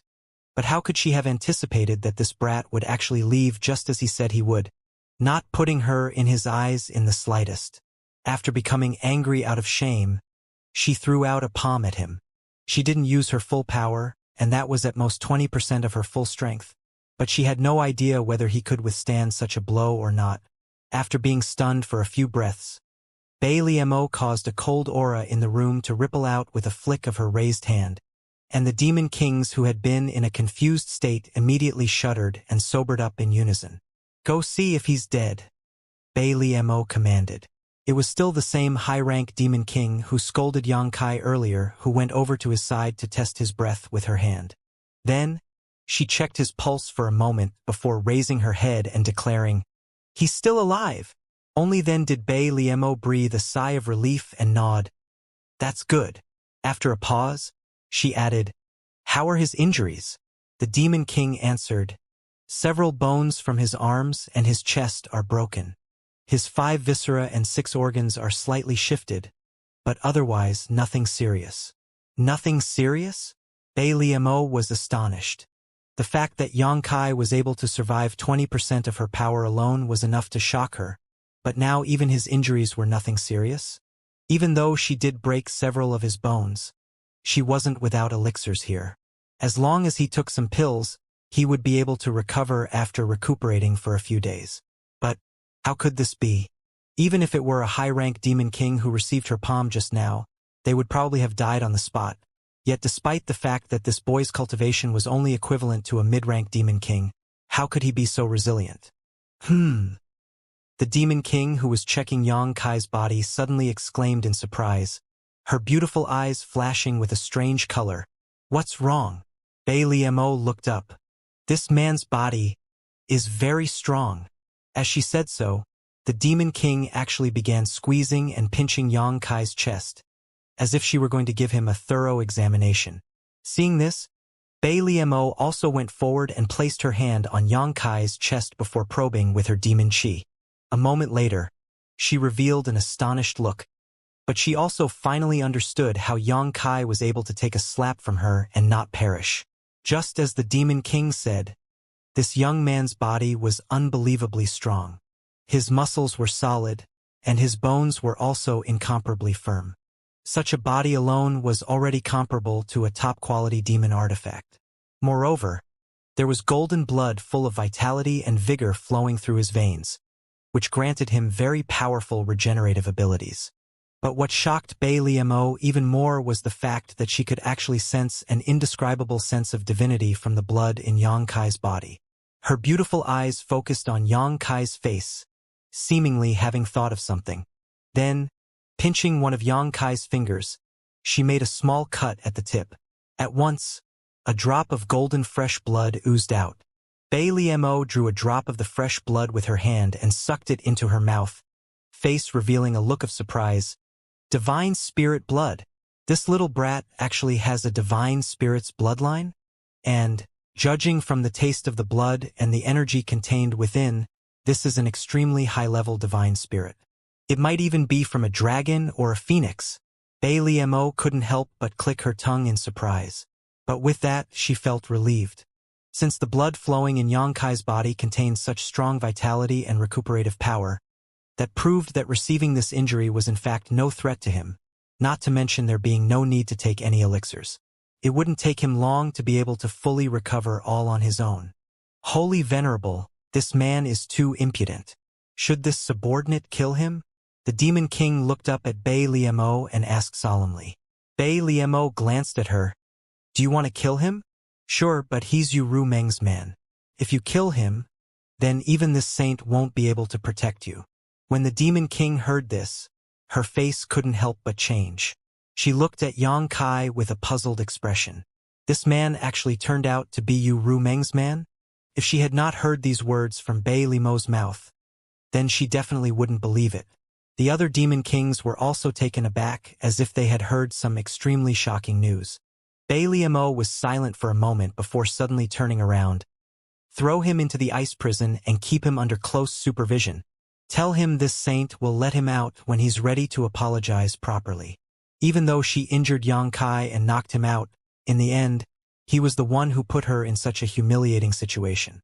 She really couldn't swallow this down unless Xianxia could come sincerely to her and apologized. When they heard the words ice prison, the demon kings paled in unison. It was apparent that the ice prison wasn't a good place. Not only that, But Bailey Mo even tapped a few spots on Xianxia's body as she gave the order. This caused the eyes of the demon kings watching to fill with pity for Xianxia. This guy could have provoked anyone, but he ended up provoking their holy venerable. Now he would have his fill of suffering. Bailey Mo waved her hand, and only then did the demon kings grab Xianxia by the neck and drag him out. 10 kilometers away from soaring Snow Ice Palace, He-in, Tu-Cha-Luo, and Ba-Jia were all looking in the direction of the Ice Palace. The scene they caught earlier of Ba-Jia leaving in a hurry and running off at the speed of lightning perturbed them. They had no idea what Xianxia had encountered in the Ice Palace, but they were powerless to do anything. Even though 10,000 people was no small number, none of them had the guts to forcibly march into soaring Snow Ice Palace to demand answers. Xianxia had now been inside for 3 or 4 hours but had still not returned. However, they could be certain of the fact that his life was not in danger. Otherwise, Tu-Cha-Luo and Ba-Jia would certainly be dead. After all, their life or death was now tied to Xianxia's. If anything were to happen to Xianxia, then they wouldn't be able to escape either. In comparison, despite how worried He-in was, she was still relatively calm. At that moment, they discovered a large number of people coming out from the Ice Palace before raging forth towards this side. The female demon kings at the forefront had already reached high rank, and were each riding demon beasts of different shapes with bodies protected by distinctive armor. It was an awe-inspiring sight, and there were also several thousand demons following behind these demon kings. This scene unnerved Xianxia's subordinates. Even He-in, Tu-Cha-Luo, and Ba-Jia's faces changed. Even though they did not work under Bailey Mo's subordinates, they knew that there was a group of elites among them called the Soaring Snow Ice Guard. Each member was chosen from the elites of the demon race and possessed extremely good equipment, cultivated very special secret arts, and with their full strength, defeating 3 or 5 foes of the same cultivation alone was not uncommon. If they moved out in formation, then they would be able to sweep enemies 10 times their numbers. The demons that rushed out from the Ice Palace were clearly the legendary Soaring Snow Ice Guard, so even though they were outnumbered, the momentum still overwhelmed the combined troops of Cloud Shadow and Blue Plains continent completely, sending the crowd into a panic. The group of Soaring Snow Ice Guards quickly approached them and stopped in unison, as neatly as if they were one whole. Each one of the demons was looking arrogantly at them with a face of mocking. The demon king at the front waved her hand and shouted, "Surround them!" With that command, several thousand men scattered, and in less than a dozen breaths, they had 10,000 men surrounded. Facing a life or death crisis, He-in and the others couldn't help but feel tense. Without the need for their orders, the over 10,000 demons had already turned to face their besiegers, faces grave, as if a calamitous battle could break out at any moment. Tu-Cha-Luo and the other demon kings couldn't help but gulp at the situation, knowing that if a battle were to break out, then their members of over 10,000 would all most likely be buried here. What had their great king done inside the Ice Palace? Why were the Soaring Snow Ice Guards mobilized? Unfortunately, the Soaring Snow Ice Guards had them completely surrounded without so much as a gap. Fortunately, it seemed they did not have any intention to attack and only intended to detain them here. After a while, Tu-Cha-Luo finally felt a little relieved to see that they still had no intention to attack them. He knew that though Xianxia must have done something to offend Bailey Mo, there was still room for compromise. After pondering for a while, he pushed aside the subordinate in front of him and stepped out. Squeezing a smile onto his face, he cupped his fists. "Good day, sirs. I am Blue Plains."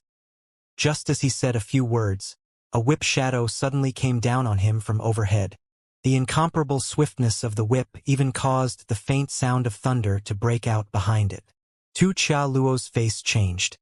He instinctively circulated his demon chi to resist the attack, but gritting his teeth, he still failed to put up any resistance. With a light crack, the soft whip cut across his cheek, drawing a bloody mark. The demon king riding her mount at the front looked down condescendingly at him and said coldly, "Nobody wants to know who you are, just be obedient and stand where you are. If you dare to speak again, you will be killed without mercy." Tu-Cha-Luo's face instantly turned blue and white. Clenching his fists, he thought to himself that he was still a high-rank demon king. So when had he ever suffered such great humiliation before? But the other side was part of the soaring snow ice guard, so there wasn't anything he could really do to her. Just receiving one whip was already considered a good result. After all, losing one's face was better than losing one's life. But with that, he was able to confirm that the soaring snow ice guard did not have any intention to make a move on them just yet, and what was happening was definitely related to Xianxia. Were they perhaps trapping them here in order to stop news from spreading? Tu Chia Luo frowned, unsure what to make of things. Hien, on the other hand, couldn't help but look at Xiao Wu.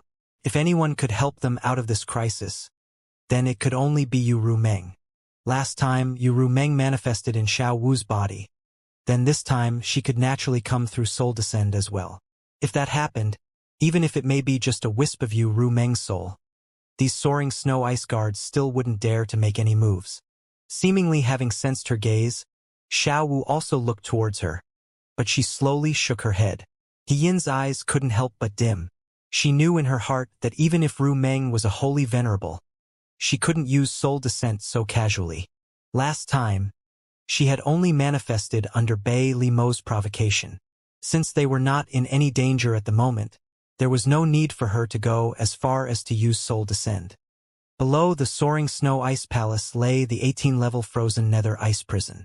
The environment of each layer was harsher as one descended, and the deepest 18th level was so harsh that even a Demon King level master would not be able to survive there for long.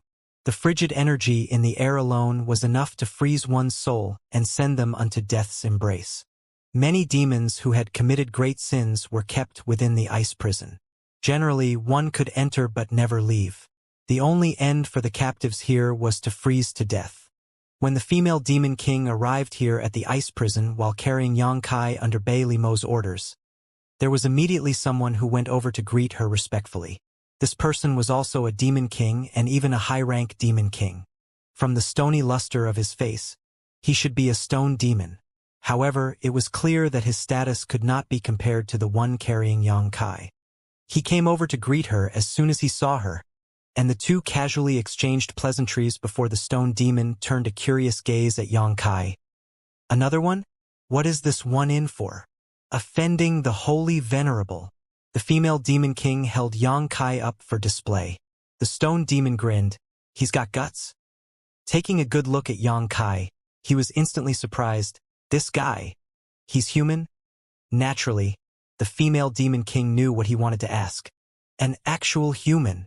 The stone demon raised his brows in a surprised manner. He had never seen what humans looked like before, so he was naturally feeling very curious at the moment. After observing the man for a while, though, he discovered that humans were not much. They didn't have extra eyes or arms compared to the demon race. Immediately, he lost interest and asked, "What are the Holy Venerable's plans for him? Does she want a quick death or a slow one? If it were to be a quick death, then he would just be thrown directly to the lower levels of the ice prison where he would freeze to death in less than a day. But if it were a slow and tormenting death, then he would be tossed down to the middle levels where he would be able to live on for a little while longer. This one definitely can't die." The female Demon King shook her head. "The Holy Venerable has a great use for him." The stone demon was taken aback at those words. Many demons had been thrown down into the ice prison, yet none of them ever survived. Yet this human in front of him wasn't allowed to perish? But since it was an order from the Holy Venerable, then he would naturally obey. What level is his cultivation? Mid-rank Demon King. His body is incredibly strong, but his cultivation has been sealed off by Holy Venerable.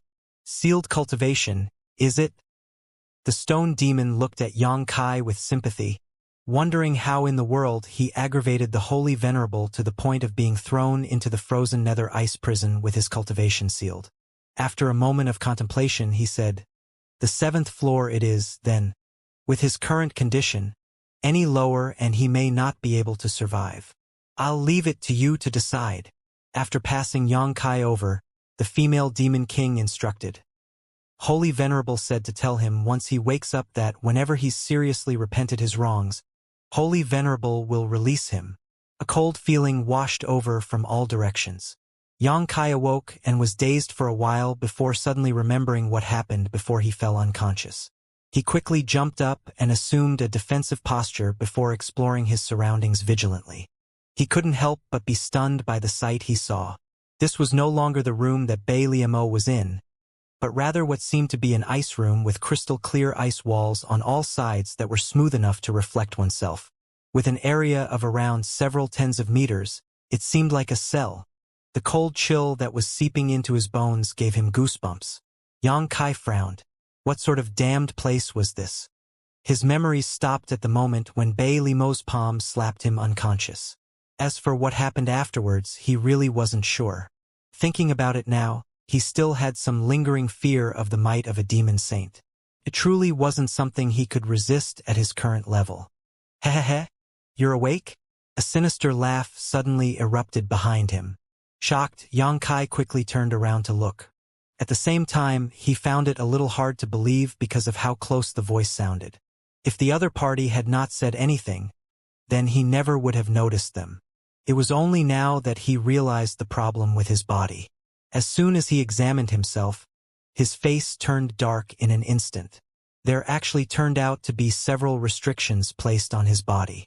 His Emperor Qi was sealed and completely unusable. From the energy traces on the seals, it was quite obvious that Bei Liamo had applied these seals personally. It was no wonder why he felt cold.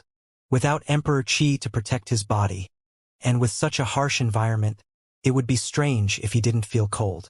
But compared to this, Yang Kai was more concerned about where this place was, and what Bei Liamo was trying to do. The one who made that sinister laugh earlier was a stone demon with a round waist and seemingly high cultivation. He was standing a couple dozen meters away and watching Yang Kai gloatingly. The two were separated by a door, which had only a small window. It was only through that window that Yang Kai was able to see some things outside. This really is a prison cell. Yang Kai's face turned even darker. He moved to the small window and took a look at the stone demon before quickly asking, "Who are you? Where's Bei Liamo?" The stone demon showed a look of surprise. "You dare call Holy Venerable by name? Sure enough, you truly don't fear the heavens. It's no wonder why you'd be thrown in here. I'm asking you a question. Are you deaf?" Yang Kai had an impatient look. The stone demon smiled. "Holy Venerable has decreed that you will be released when you sincerely repent. You'd better behave if you know what's good for you, little brat." After staring meaningfully at Yang Kai for a moment, he turned and left. Yang Kai wasn't happy about this at all and cursed. "You want this king to repent to her? Tell her to go eat shit." He had clearly been invited here to restore the territory gates, and now he was actually shut into this damned place by Bei Liamo. There was no way Yang Kai's anger could be pacified in this situation. Coupled with the fact that he was knocked unconscious by that woman before, it was clear that he had already eaten a big loss, and yet Bei Liamo was still making things difficult for him. With new grudges pouring in with the old, he didn't care whether she was a demon saint or not. He had to curse her first. The stone demon stumbled and almost fell to the ground. Turning back to look at the ice prison cell that Yang Kai was in, his eyes were almost bulging out of their sockets. What's the deal with this human? How dare he insult Holy Venerable like that? Is he tired of living? What does he think will happen to him if Holy Venerable were to catch wind of what he said? If any of the demons confined here dared to speak such reckless words, then he would definitely have killed them directly. However, according to that female demon king, Yang Kai could not be killed. This guy was of great use to Holy Venerable, and throwing him in here was simply a way to grind down his arrogance. Shaking his head, the stone demon said, "Little brat, you better shut your mouth quickly if you don't want to die. I'm sure you should know that a loose tongue spells trouble." Yang Kai was just casually cursing her, but hearing him say that only served to arouse his anger. He immediately shouted, "I cursed her. So what?" Then he bellowed word by word, "Bei Liamo is a cheap slut." Since he couldn't beat her in strength, then he could only curse her to relieve some of the anger in his chest. If he could draw Bei Liamo out by cursing her, then that would be the best-case scenario. He wanted that woman to spit out what her problem was. Such vulgar words caused the stone demon's eye to twitch and his fists clenched as his face was covered in a malevolent aura. Xianxia insulting Bei Liemo was the same as insulting the rest of her demon race subordinates.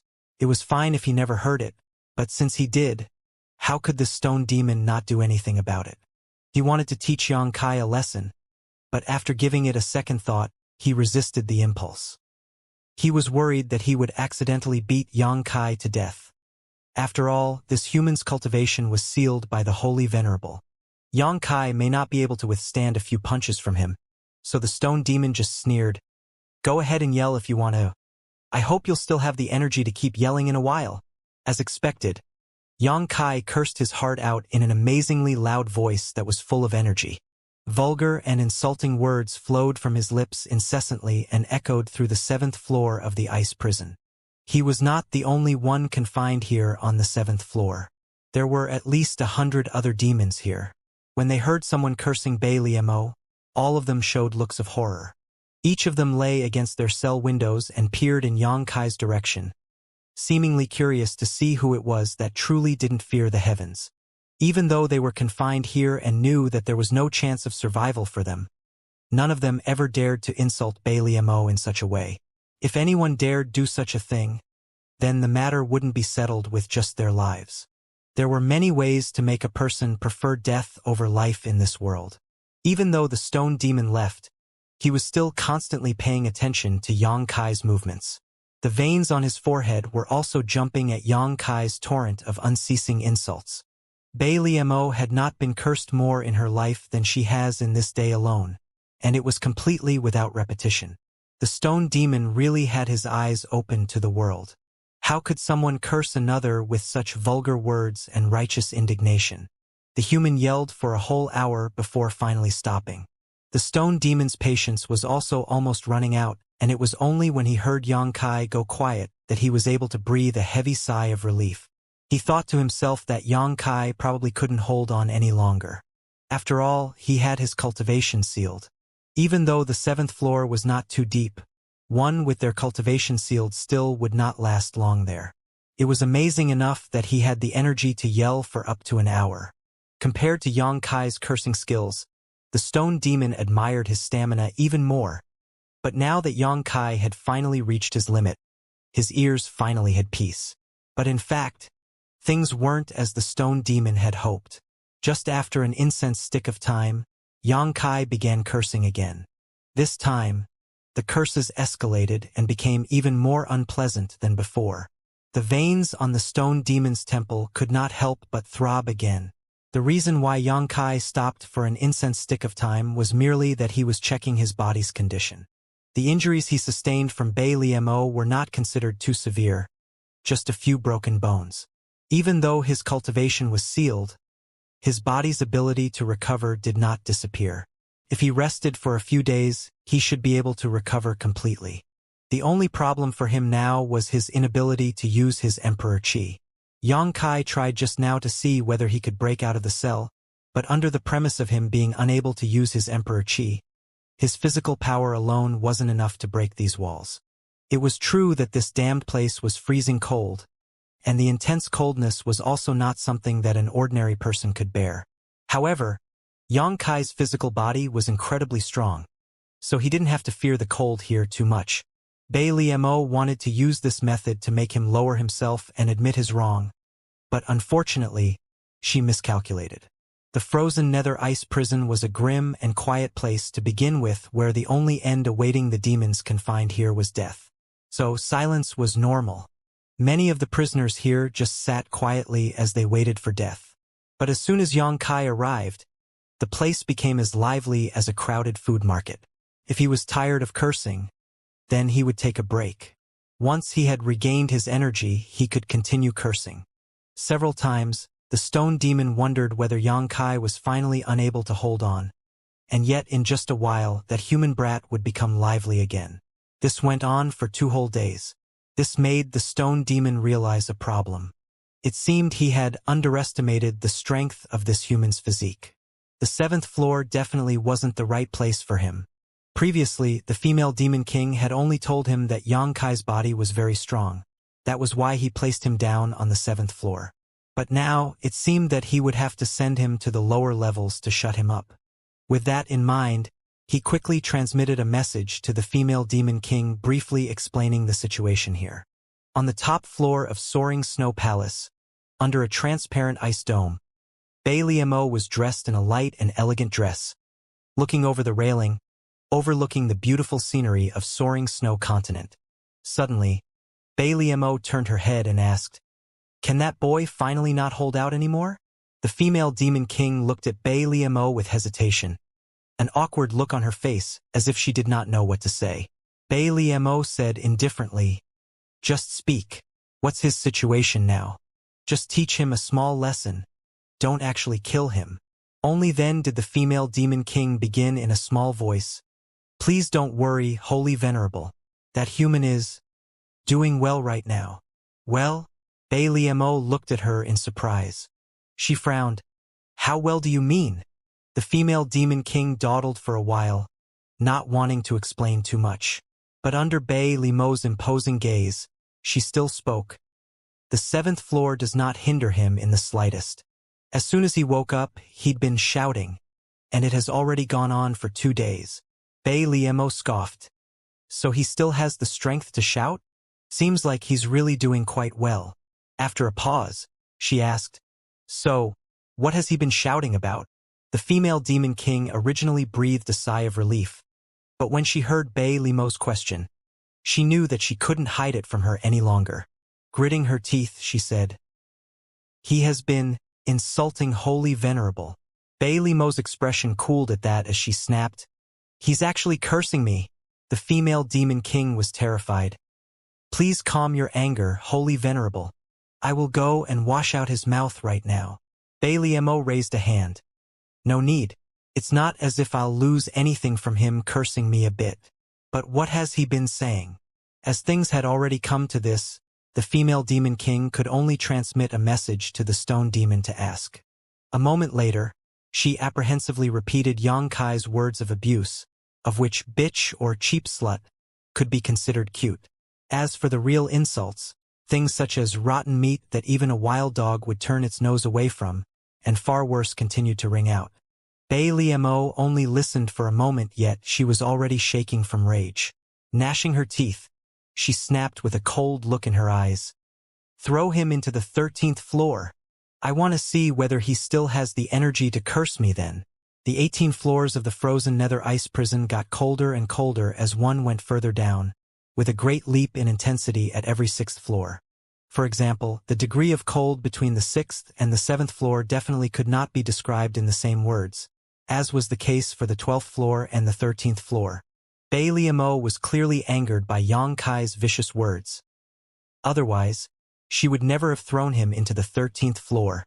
Previously, she had only meant to teach him a small lesson by tossing him into the 7th floor, but now, tossing him into the 13th floor would be a real punishment.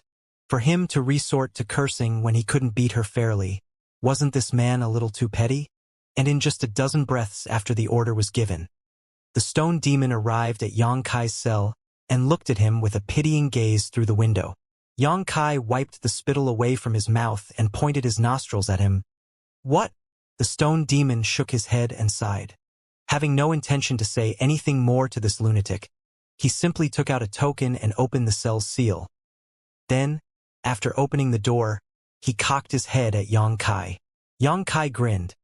"That bitch wants to see me? Tell her to get her ass over here herself. You think too highly of yourself." The stone demon coldly snorted before reaching out to grab him. Xianxia instinctively tried to dodge, but he was helpless due to the seal that Liemo put on his body. Even though his physique was still as sturdy as before, about 80% of his strength was gone, so he was still grabbed by the stone demon with ease. Following that, the stone demon dragged him deep underground. Xianxia had a bad feeling about this, but that only served to infuriate him. It was simply impossible for him to bow his head, so he twisted and struggled as he shouted, "Let me go! This king will just follow you, but you better tell Liemo that unless she comes to apologize herself, then this king definitely won't forgive her, and will never give her what she wants either." The stone demon let out a laugh, completely ignoring him. Soon after, a straight tunnel down appeared before them. Following the stairs, they reached the next floor, but they didn't stop. Instead, they kept going down.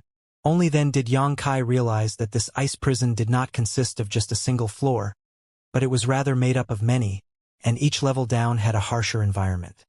He knew that the reason why he was being moved deeper down was because his insults to Bei Liemo had been passed to the ears of its target, but that was no surprise. Since Bei Liemo wanted him to restore the territory gates, then she would definitely keep a close eye on his movements. She wouldn't want him to actually die either. After moving 6 floors down, the stone demon finally threw Xianxia into another cell. Then, locking up the door, he turned and left. Xianxia was shivering from the freezing cold. The place was much colder than where he was previously. Even though it was cold in the previous cell, he could still easily resist it with his tough body, making him feel just a slight chill, but he was feeling the cold quite strongly on this layer. In just a moment, Xianxia could feel the blood flow in his body slow down considerably. The omnipresent chill in his surroundings was just like an invisible toxin that was constantly encroaching his body, seeping through his pores into his 5 viscera and 6 organs. He jumped in place for a while, but it didn't help to reduce the cold in the slightest. Xianxia flew into a rage and rushed over to the window, unleashing another round of curses. He would only get colder and colder if he just sat around like a fool, while he could freshen his spirits a little by cursing. Maybe it might even warm him up. The stone demon who watched over the ice prison was also speechless when he saw this, thinking to himself that this human was really quite amazing. Even the 13th floor wasn't enough to shut him up. What sort of grudge was there between him and the Holy Venerable? The stone demon had no idea how long this human could hold on for. The coldness on the 13th floor was on a whole different level compared to the 7th floor. The stone demon guessed that Xianxia would last at most 2 days before becoming exhausted. Then he naturally wouldn't have the energy to curse anymore. But in fact, Xianxia's resilience and perseverance exceeded his imagination. Or rather, the Holy Venerable had seriously underestimated the strength of this human's body. A full 3 days later, Xianxia was still cursing. Even though he would rest a while in between tirades, it was still unbelievable for him to have lasted such a long time. During these 3 days, the Holy Venerable would ask about the human situation almost every day, and the stone demon didn't dare to hide anything, so he could only report the truth as it was. It was likely the Holy Venerable's anger wasn't light either. He was able to feel it from the tone of the female demon king's voice transmission alone. On the 3rd day, Xianxia had just opened his mouth to curse again when a heavy sigh suddenly emerged in the cell next to him. "Little brat, you've been yelling for days and it's the same old pattern each and every day. This king's ears are almost calloused from hearing it. Don't you have any new material?" Xianxia was more or less surprised to hear someone speaking to him. He had observed the situation on this floor when he was being dragged in, and there seemed to be other demons imprisoned here. Everyone on this level was a demon king. Xianxia had no idea what they had done, but their numbers weren't great. He had only seen less than 10 of them, but these guys were indifferent to anyone who entered this place. They just sat cross-legged in their own cells and tried their best to resist the freezing cold. No one paid them any attention, leaving them to fend for themselves. Once the demon chi in their bodies was fully consumed, then it would be their time to die. The demon speaking to him should be the one staying diagonally across from him. Xianxia looked through the window, but did not see anyone. He guessed that he was sitting deep inside his cell. Laughing, Xianxia nodded. "This brother may have a point. Why don't you say a few words and see whether you can come up with anything new?" There was silence from that side for a while before the demon continued. "I don't have the guts to be as bold as you." In fact, he actually wondered how Xianxia had the courage to insult Bei Liemo. What confused him even more was how Bei Liemo did not rip out his tongue for daring to curse a holy venerable like her. This was something that hadn't happened for many years. Anything you do leads to death regardless. So what courage do you need to curse someone? Xianxia snorted. The Demon King said, "There are many different kinds of deaths. I don't want to be tortured to death." Another Demon King's voice suddenly emerged from the other side. "Hey, you there! Stop disturbing him." Let him continue cursing. Yeah, that's right. It's rare for this damned place to be so lively. Who cares whether he's got fresh ideas? It's a pleasure to listen to regardless. Little brat, ignore him. Keep cursing. A cacophony of noise came in from all directions which stunned Xianxia for a moment. He didn't expect to gather an audience from his cursing, and he had no idea whether to laugh or cry at this. If one were to ask the demon kings imprisoned here to insult Mo, then it was true they did not have the courage to do so. However, just listening wouldn't hurt anything. Little brat, don't stop. Being able to hear you curse before my death would at least soothe my heart a bit. Someone else urged him. Xianxia stroked his chin and smiled. Since you're all so supportive, then let's try something new. After organizing his words, Xianxia lightly coughed and began. There once was a poor couple in Demon Realm's soaring snow continent. Bearing a daughter, they named her Mo. Since young, this Mo had been an intelligent child. At a young age, she already had the makings of a beauty. Still under the transparent ice dome, Mo was dressed in light translucent robes and resting her plump and beautiful buttocks on the windowsill. Her snow-white legs swayed off the edge of the cliff as the wind whistled by, blowing up her hair. She leaned against the window, seeming as if she could be blown away by the breeze at any moment while her misty gaze overlooked the snow-white world before her. She lifted a glass of crimson blood wine in her jade-white hand and took a light sip from it. Her lustrous red lips like gemstones were stained with a hint of crimson, adding to her enchanting charm. Turning her head slightly, she asked, "How's that boy doing now?" When the female demon king who brought Xianxia to the ice prison heard this, her eye twitched. She answered in a soft voice, "Well." Mo frowned. "Still well?" That was the same answer she got last time. The female demon king said, "It seems like this subordinate has still underestimated the sturdiness of his body." The report from that side details that even though he wasn't as relaxed as before, his life should not be in any danger in the short term. "Is he still cursing me?" Mo asked in a calm tone. The female demon king hurriedly shook her head. "No." Mo was surprised. "No? Has he run out of energy? Or has he really stopped?" After a pause, she added, "Honestly, there's no need for this saint to lower herself to that crazy dog's level." When she first heard that Xianxia was cursing her, she was indeed quite angry, but after thinking about it for a time, there was really no need for her to be upset. She was only getting cursed a few times, and just as she said previously, it wasn't as if she would lose anything from that, so it was no big deal for her to just properly deal with him after. He really did stop. The female demon king had an awkward look on her face. But recently, he began telling a story. Mo laughed. "A story? What story? Who is he telling it to?" She simply could not imagine it. What sort of damn story could he tell in the ice prison? What an interesting man. It's a story he made up himself. It's best if Holy Venerable doesn't listen lest it stains her ears. Mo's heart was like a clairvoyant mirror as she coldly snorted. "It's about this saint, isn't it? Let's hear it. What exactly did he make this saint do in his story?" The female demon king sighed in her heart. Even though she didn't want to relay, she could only answer. Xianxia's story was simple and crude, but quite dramatic and descriptive. A poor girl fell in love with a wealthy young lord and was smitten like a moth to the flame. But unexpectedly, she was tossed aside like a used rag after the wealthy young lord got his hands on her. Heartbroken, the girl fell to the bustling world where she was forced to make a living in a brothel, receiving customers. Despite the earlier details being brushed over, the parts about her receiving customers were incomparably detailed. While the female demon king relayed the story, this young lady called Mo had already received more than 100 customers, and her price had fallen to the cheapest in the brothel. The guests she received were also from all sorts of backgrounds. Even a beggar on the street was lucky enough to have his way with her. In the beginning, Mo was still listening with a calm face. However, when she heard the part where Mo fell from grace and became a prostitute, she crushed the glass in her hand in an instant.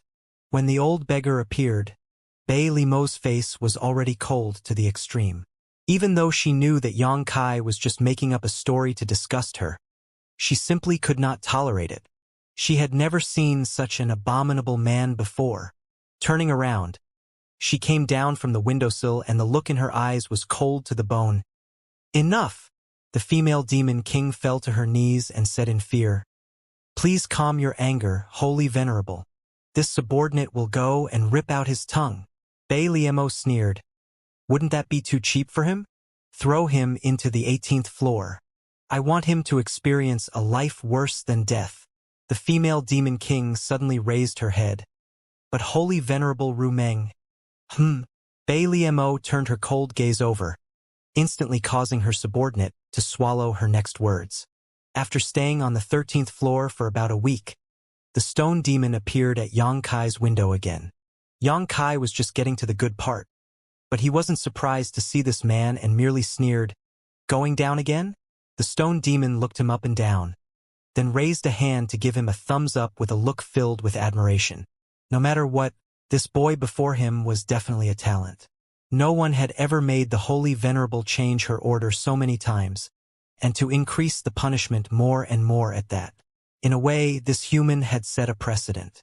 Only the 18th floor, even one as strong as the stone demon, could not help but shudder. As usual, he took out his token to open the cell's seal. He didn't even need to grab Yang Kai and just motion to him. Yang Kai would take the initiative to walk out by himself. Unfamiliar and haggard faces now appeared on the windows of the cells around him. All of them had been Yang Kai's loyal listeners during the past few days. Even though they had no idea what Yang Kai would encounter upon leaving this time, they all knew that this guy's end could only be disastrous. There wasn't any friendship between them. They had only been listening to Yang Kai's stories for a few days, allowing them some fun in their silent torment of waiting for death. So, with a slight nod, they passed each other by. Deeper and deeper they went, and the environment became colder and colder. Yang Kai silently noted the numbers and inquired on the way, "Which floor was I on before?" The stone demon seemed to think that there was no need to hide it since Yang Kai was bound for death anyway. "This time we're sending you to the 18th floor." Yang Kai raised a brow. "Then, how many floors are there in total?" 18 is the lowest floor." The stone demon glanced at him. Yang Kai grinned. "Your holy venerable really thinks highly of me." The stone demon shook his head and sighed. "If I'd known this would happen, I would have just shut you in there to begin with. Let me give you some advice. When we get there, find a place to sit down and don't do anything else, much less resist. That way, things will be over faster. Oh, that's right. Your cultivation has already been sealed, so there's not much you can do to resist anyways." Yang Kai glanced at him from the corner of his eye. "You think I'm going to die for sure?" The stone demon laughed, neither admitting nor denying it. That was the 18th floor of the frozen nether ice prison after all. If he could still be lively down there, then that would truly be going against the heavens. Having guessed what the stone demon was thinking, Yang Kai didn't really mind either. He figured that Liemo only meant to play a small trick on him rather than actually wanting his life, but there was no need to say anything more to others. Instead, he asked, "Is there anyone else on the 18th floor?" "There are." The stone demon nodded. "They're all dead." Yang Kai's mouth twitched, speechless. He had no idea how long they'd walked, but they finally arrived at the entrance to the 18th floor. The stone demon didn't even have the intention of sending Yang Kai in, merely opening the entrance with his token before turning and saying, "Go in yourself." Yang Kai glanced at the entrance. Even before going in, he could already feel a bone-chilling cold assaulting his senses. He had no idea how long he could last if he went inside. He weighed his chances of killing the stone demon with his current abilities but came to a disappointing result. With his cultivation sealed, he definitely wasn't this stone demon's opponent. But of course, if he had his embodiment come out of the sealed world bead, then dealing with this stone demon would be easy enough. Even though Yang Kai's cultivation was sealed, making it impossible for him to even open his own space ring, the embodiment could exit the sealed world bead himself. But Yang Kai was not prepared to reveal his embodiment's existence under Liemo's watchful gaze so soon. An arm cannot be thicker than a thigh, so he had no choice but to head in face first. After Yang Kai stepped onto the 18th floor, the stone demon quickly sealed the entrance and left in a hurry, as if he didn't want to stay for even a moment longer. The 18th floor. It was a little different from what Yang Kai expected. The previous 17 floors were all segregated cells, but there were no individual cells here, it was just a white world. As soon as he stepped into this place, Yang Kai could feel his entire body stiffen as a layer of frost began to cover his face. This layer of frost was growing at a speed visible to the naked eye. The ever-present cold invaded his body through his pores and caused Yang Kai to feel a stinging pain similar to being stabbed by a million needles. In just several breaths of time, Yang Kai's face was already beginning to pale, and his lips turned purple. He quickly moved his body in order to break apart the frost covering his figure to prevent himself from really being frozen solid. But as soon as he moved, his face couldn't help but change. That was because even his thoughts seemed to be affected by this damned place, his ability to think slowing down, and even the commands he sent to his limbs seemingly taking longer than they should to reach their destination. Yang Kai became serious when he realized the cold on this 18th floor could even affect his soul. Fortunately, he had the soul-warming lotus, so he wasn't worried about his soul actually becoming frozen. A cool feeling spread forth from his mind, fighting the icy coldness that was invading his knowledge sea, finally allowing his thoughts to flow again. It was only at this time that he finally had the leisure to observe his surroundings, though frankly, there was nothing to see. There was no hint of life here, and not a single person either. The only thing that entered Yang Kai's vision was white. There seemed to be something far in the distance, but he couldn't see too clearly. Yang Kai made his way over to that side, and it wasn't until he got closer and had a better look that he realized it was an ice sculpture. It was not an ice sculpture that was carved by someone, however, but rather a real dead body encased in ice. This was undoubtedly a demon. Yang Kai had no idea which clan he was from, but their expression before death was a peaceful one. It seemed that he did not experience any pain, but Yang Kai knew clearly that it was only natural that this guy couldn't feel any pain, because his soul was already frozen. And, for a demon who could be put down here on the 18th floor, Yang Kai guessed that he must at least be a high-rank demon king. He really couldn't figure out what this guy did that he would actually end up here, dead. Looking around his surroundings, Yang Kai was shocked to see more ice sculptures a distance away in all directions, all of them encasing a dead body. There were young and old demons, male and female. Counting them roughly, there were about 40 that he could see within his view, not counting the ones that were even further away. This insane woman! Yang Kai bared his teeth. It was no wonder why the stone demon told him that everyone here was dead. It was indeed true that they were dead to the point where they couldn't be more dead. Even their souls were frozen, so how could they possibly still survive? Mo wouldn't really let him die down here, right? Yang Kai's heart was drumming a little. Even though she was a demon saint, she was still a woman, and Yang Kai was well aware that when a woman became enraged she could be completely unreasonable. He made a decision in his heart at that moment. If he really did reach the point where he could no longer resist, then he would have the embodiment exit the sealed world bead and drag him inside. Then, with the sealed world bead's world force, Yang Kai was confident he could break the seal that Mo planted in him. But if he did that, then the sealed world bead was bound to be revealed to Mo. And if she were to take that away from him, then everything would be over. This lonely white world was dead silent. Yang Kai could even hear his heartbeats and his breathing. There was no audience here to hear his stories either. While moving his body to break the frost, he walked around to investigate his surroundings. At one point, Yang Kai's expression suddenly changed. He had no idea whether it was just an illusion or not, but he actually felt as if there were a pair of eyes watching him from the void. He wasn't too sure whether it was real in the beginning, but as time went on, the feeling became more and more obvious. Yang Kai couldn't help but sneer in his heart. It seemed like Mo really didn't have the intention to kill him off. Even that stone demon who looked after the ice prison was unwilling to come into this damned place. So, other than Mo, no one else could silently spy on him here. As a demon saint, she should at least have this ability. After getting this point straight, Yang Kai suddenly felt emboldened. and his previous worries immediately disappeared. Looking around him, Yang Kai took a deep breath and only felt his lungs throbbing in pain from the invasion of the cold aura, almost as if it were going to freeze him from the inside. But at this moment, he began to curse loudly without regard for anything else. Just as vulgar and unpleasant as before, his words just as vile and malicious. Even though Yang Kai had cursed her previously, that was just him scratching an itch. Now that Bei Liamo was watching him, he would give her the harshest verbal assault he could to see just how long she could bear with it. Though Yang Kai's other skills did not improve during these days, his cursing abilities had grown quite considerably. Even he felt a little disappointed in himself.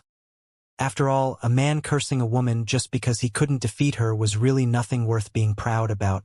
He cursed for half a day, but still saw no reactions from Bei Liamo. Instead, it was Yang Kai himself who was finding it difficult to hold up. Sure enough, this was the 18th floor. It definitely wasn't something the 13th floor he was on before could compare to. Despite how strong his physique was, many parts of Yang Kai's body were frozen stiff after half a day. But what surprised Yang Kai even more was the fact that he couldn't even sense Bei Liamo getting angry. His curses gradually grew weak, and he was even feeling a little exhausted. Frost covered Yang Kai's eyes to the point where he could no longer open them. Leaning against an ice sculpture, he howled in his heart. If that bitch Bei Liamo didn't come out, then things might really become disastrous for him, and he would have no choice but to get his embodiment to do something. He secretly warned the embodiment to pull him into the small sealed world as soon as things started to look bad. Then, Yang Kai strengthened his will and carried on cursing for a while. His consciousness was blurring and his eyes were constantly opening and closing. Even though his mouth was moving, no sound came out of it any longer. His body was already covered in ice crystals and he seemed to be on his way to becoming an ice sculpture. But the moment before his consciousness blurred completely, a cold power suddenly fluctuated from a certain place that swept over Yang Kai's body.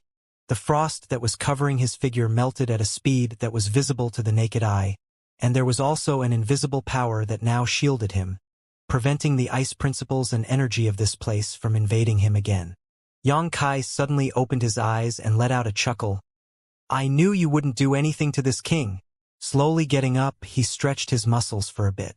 With the protection of that blessing's power, the cold here impacted him much less.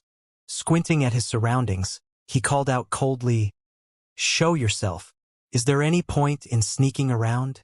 After waiting for a long time but still seeing no reaction from his surroundings, Yang Kai sighed. "What you're doing is meaningless. I knew you wouldn't try anything with my life. Since this king offended you, then I will not complain about this, but since you can't kill me now either, we might as well sit down and talk things out if we can. Otherwise, we can go our separate ways. Is tormenting someone who can't resist fun for you?" After saying so, Yang Kai looked around him, seemingly trying to find where Bei Liamo was hiding. But at that moment, a weak and melodious voice suddenly entered his ears. "I'm guessing you're speaking to me?" Yang Kai was surprised as he turned his head to look around him. "Who?" This voice definitely did not belong to Bei Liamo, as even though it sounded weak, it was filled with warmth. Even the tone was very different from Bei Liamo's. Yang Kai wouldn't confuse something so simple, but this surprised him. There was actually someone else on the 18th floor? He checked this damned place previously, and even though the area was not considered small, it definitely wasn't big either. There was no vitality, but he did find many demon race corpses. Yang Kai couldn't help but be surprised to suddenly hear someone speaking to him. "Come here." The voice appeared again to lead the way for Yang Kai. Yang Kai took a moment to identify the direction. Focusing his eyes on a certain spot, he hesitated for a while before moving over. He was also curious to know who it was he was talking to and why he hadn't noticed them before. Walking past several frozen ice sculptures, Yang Kai crossed a dozen meters or so before finally stopping in front of a certain ice figure. Gazing ahead, his eyes revealed a hint of surprise. There was also a demon encased in this ice sculpture, and she seemed to be a snow demon like Bei Liamo. She had delicate crystal clear skin with soft lustrous black hair, a slender and graceful body, as well as perfect and exquisite features that were slightly more plump than thin. Yang Kai had seen many beautiful women in his life, and his own wives were all heaven-defying ones, but of course, in the confines of power and vision, as well as temperament, none can be compared to Yu Rumeng and Bai Liemo. However, this one in front of him definitely wouldn't lose to those two demon saints. This ice sculpture was different from the other ones. The demon corpses in the other ice sculptures all sat cross-legged without exception. But she was the only one standing with both hands folded before her, seemingly sleeping peacefully. She didn't look old either, only around 16 or so. She seemed to be a young girl who had yet to grow into adulthood. Yang Kai did not feel any vitality from this ice sculpture. But with his cultivation sealed, even if there was any, he wouldn't be able to sense it. After looking around, Yang Kai turned back to the girl inside the ice sculpture in front of him and asked uncertainly, "Are you the one speaking?" A few breaths later, the warm voice appeared once more. "Yes, it's me. I'm sorry. I've been trapped in here for too long, so it's affected my soul. That's why my reactions are a little slow. Please forgive me." Yang Kai almost burst out in laughter. The way this girl spoke gave off a charmingly naive impression. But once he remembered what happened to the other party, he couldn't laugh any longer. He thought to himself that this Bai Liemo was truly a piece of work. Even though he had no idea what this girl's nature was, she didn't seem to be a bad person. Still, Bai Liemo actually tossed her into the 18th floor of the ice prison, and from her appearance, who knows how many years she had been shut in here for. At that thought, Yang Kai was horrified. Even he himself could not last long in this damned place and almost fell unconscious from the cold earlier. Yet this girl actually remained awake in some sense of the word, which was enough to prove her strength. Seemingly figuring out what Yang Kai was thinking, the girl explained, "I cultivate ice principles as well, so even though the environment here is harsh, it affects me far less than others. In principle, it was not impossible for one who cultivated ice principles to persist in such an environment. And the harsh cold in this place may even become a boon to their cultivation. But if a stronger opponent were to play a few tricks, then the situation would be different. Since Bai Liemo shut her in here, she definitely made arrangements. But ice principles?" Yang Kai asked, "Were you the one who saved me?" When he almost fainted earlier, it was an icy cold force that swept through his body. He had thought it was Bai Liemo who had done it, but it seemed like it wasn't that woman to begin with, but the girl in front of him now. "I can save you for a moment, but not for life. So many have been thrown in here over the years, but you've already seen the result. None of them managed to leave this place alive." This was undoubtedly an admission. Yang Kai chuckled. "No matter what, I must thank this young miss for saving my life. Even though he wasn't without a backup plan, it was still true that she saved him." After a pause, he asked, "May I ask for this young miss' name?" It was another few breaths later before the girl answered, "My name, even I myself have forgotten it. You may call me whatever you please." Yang Kai couldn't help but sweat. How many years must she have been locked in here to even forget her name? Perhaps it had something to do with her soul being damaged? Touching his chin, he snapped his fingers. "Then, I shall call you Young Lady Bing." "Young Lady Bing, is it? Hee, if it pleases you." The young girl didn't mind. She was curious. "How did you come to be thrown in here by Honored Master?" "Honored Master?" Yang Kai blinked his eyes. "Is the Honored Master you speak of Bai Liemo? You two are master and disciple." Young Lady Bing explained, "From what I can remember, we are in fact master and disciple." Now Yang Kai was well and truly shocked. He originally thought that this young Lady Bing had committed some crime like himself to be thrown here into the 18th floor to receive punishment. He thought that she was Bai Liemo's subordinate. But who knew that these two were actually master and disciple? Yang Kai couldn't help but sweat. Through their previous interactions, Yang Kai didn't like that woman Bai Liemo very much. But he also didn't expect her to be so ruthless to even be able to bear punishing her own disciple in such a way. Throwing one into the ice prison was tantamount to taking their life. She was her disciple after all, so even if she did make some kind of mistake, there was no need to go so far. But Yang Kai also did not know the cause and effect, so he did not say too much about it. Bai Liemo was a demon saint, however, so her disciple should at least be a half-saint, right? No wonder this young Lady Bing could hold up this long in this ice prison. Young Lady Bing said, "You haven't answered my question. How did you offend honored master?" Yang Kai sweated and scratched his face. Ahem, it was an accident that I provoked her. He couldn't tell her that she tried to molest her honored master by turning her own tricks against her and was seen through before being beaten by her. That would be far too embarrassing, so he quickly changed the topic. "What about you? Why are you imprisoned here?" Young Lady Bing was silent for a long time before she spoke.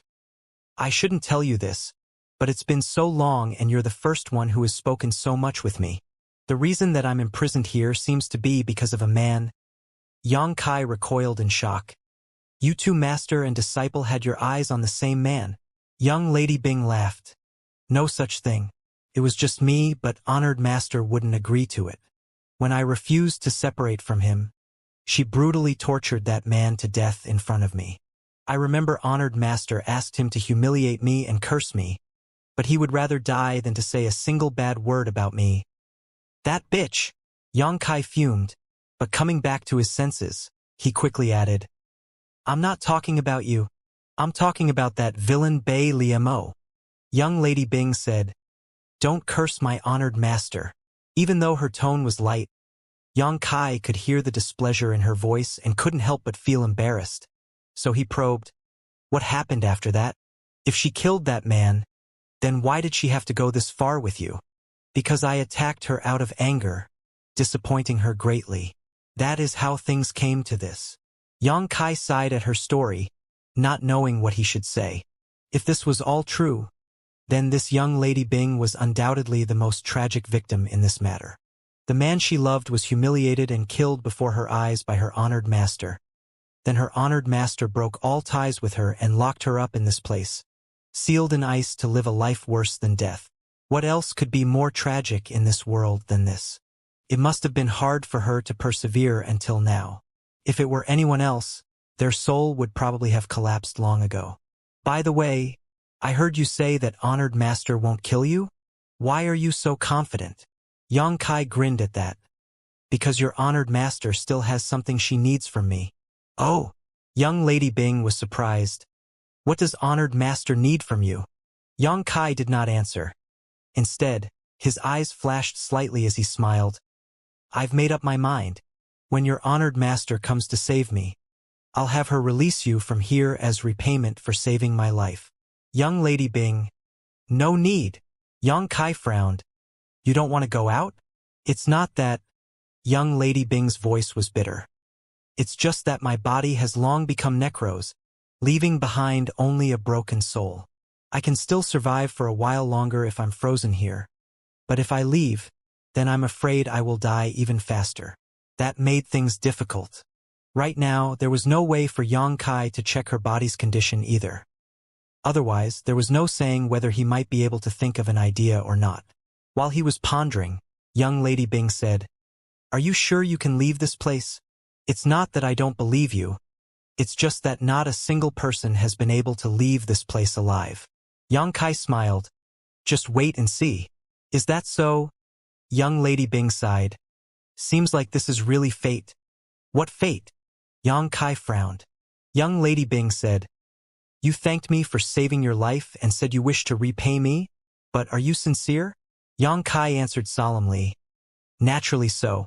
If young Lady Bing wishes to leave, then I can really put in a few words for you to your honored master.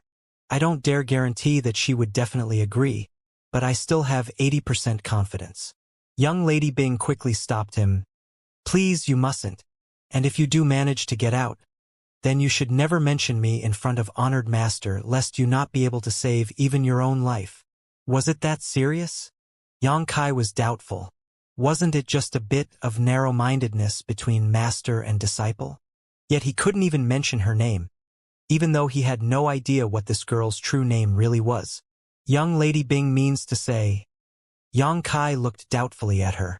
"I want to ask a favor from you," young Lady Bing responded. Yang Kai smiled. "You saved my life, so if there's anything I can do to help, just say the word." Young Lady Bing answered, "Don't be so quick to agree just yet. It's not too late to think about it after you let me finish. Though it's not a difficult matter if you really do this, then it would most likely anger Honored Master. And it might even make her think of killing you. Would you still be willing to accept if that were so? Yang Kai raised a brow. Can you tell me more? He could be confident that Bailey Mo really wouldn't kill him. After all, he was needed to restore the demon realm's territory gates. No matter how angry she would still need the approval of the other demon saints in the demon realm if she wanted to take his life. But he had already offended Bailey Mo once, so if possible, Yang Kai didn't want their relationship to sour even further. It wasn't a good idea to have a demon saint bear a grudge against him. Inside the ice sculpture, young Lady Bing was silent for a while, seemingly deliberating. In the end, she still said, I have an object that contains a forbidden art that I cultivated myself. It is extremely powerful, and I want you to use it on my honored master. Yang Kai's pupils shrank at those words. You want to kill her? He couldn't help but feel perturbed. From her words earlier, young Lady Bing showed quite a lot of respect for Bailey Mo. Even though the man she loved was tortured to death, and she was thrown into the 18th floor of the ice prison, never to see daylight again. She didn't speak the slightest word of discontent and even showed some displeasure when Yang Kai cursed Bailey Mo, speaking out in defense of her. So, for young Lady Bing to suddenly make such a request baffled him. Young Lady Bing laughed. Honored Master is a demon saint. How could I possibly kill her? Not to mention my lack of ability, even if I were strong enough, it would be impossible for me to do such a thing. Then why? Yang Kai couldn't understand. Young Lady Bing sighed. It's to make it up to him. Back then, when that man was tortured to death by Honored Master, I didn't make a single plea for him. Even though I lost my mind afterwards and lashed out against Honored Master, it was already too late. Perhaps Honored Master could have let him off in view of the master and disciple relationship we shared for so many years had I begged her. Even though I have been frozen between life or death here for so many years, my heart could never rest at ease. Now, my predestined time of death is near, and I'm afraid it won't be long before I must journey to join him in the next life. This is my account to him. When we meet again in the underworld, I can also tell him that I took revenge for him. It's just, my strength is limited. Even though young Lady Bing's voice was steady while she spoke, Yang Kai could understand the sorrow and grief she felt within, and could also understand what she was trying to say, so he couldn't help but stay silent. Young Lady Bing continued, The might of the frozen nether ice prison's 18th floor is almost earth-destroying. After so many years, not a single one who came in walked out alive. I thought that this forbidden art would never see the light of day, but I didn't expect to meet you here at the final moment. Tell me, is this not fate? Since the heavens intended so, then I can also take this opportunity to fulfill my wish. But rest assured, while this forbidden art's power is not small, it definitely won't do much to Honored Master. She is a demon saint in the end. She will certainly look into it after the matter is done. But you only have to tell her what I said today, and she won't make things difficult for you. Yang Kai couldn't help but feel a little troubled by this matter.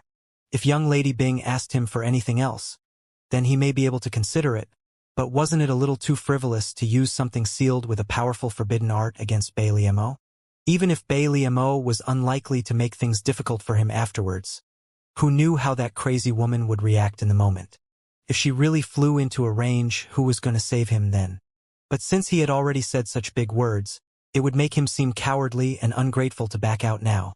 So after pondering for a moment, Yang Kai told her, Frankly, I'm not a member of the demon race. I am a human and have not cultivated ice attribute secret arts or secret techniques.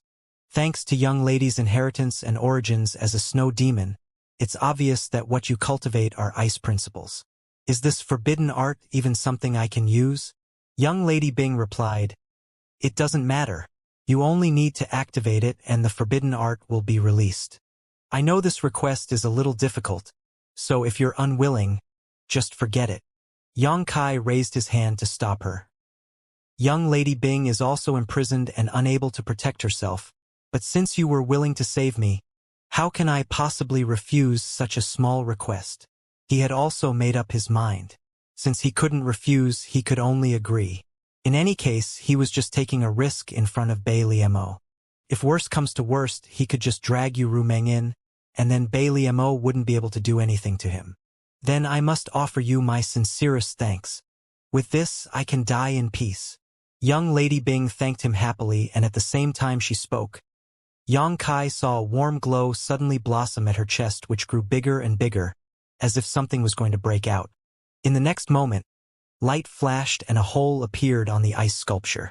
A long crystal-clear needle that was only a palm length long and looked as if it were carved out of the purest ice appeared in front of Yang Kai, floating gently.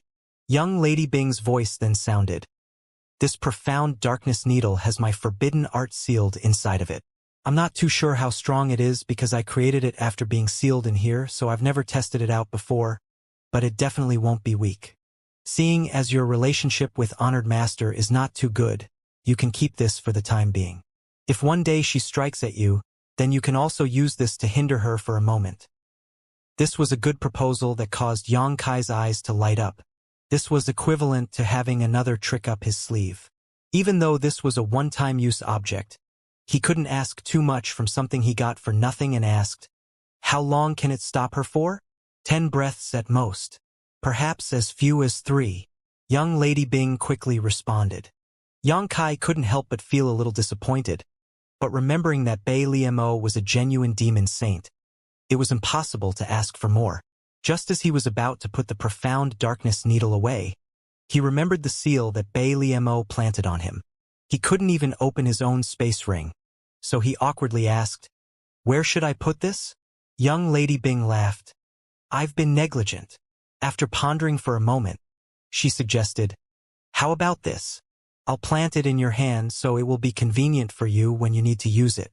I'm just not sure whether you can trust me or not." Yang Kai readily extended a hand. "Please, do what you need to, young lady." It wasn't that he was easily trusting.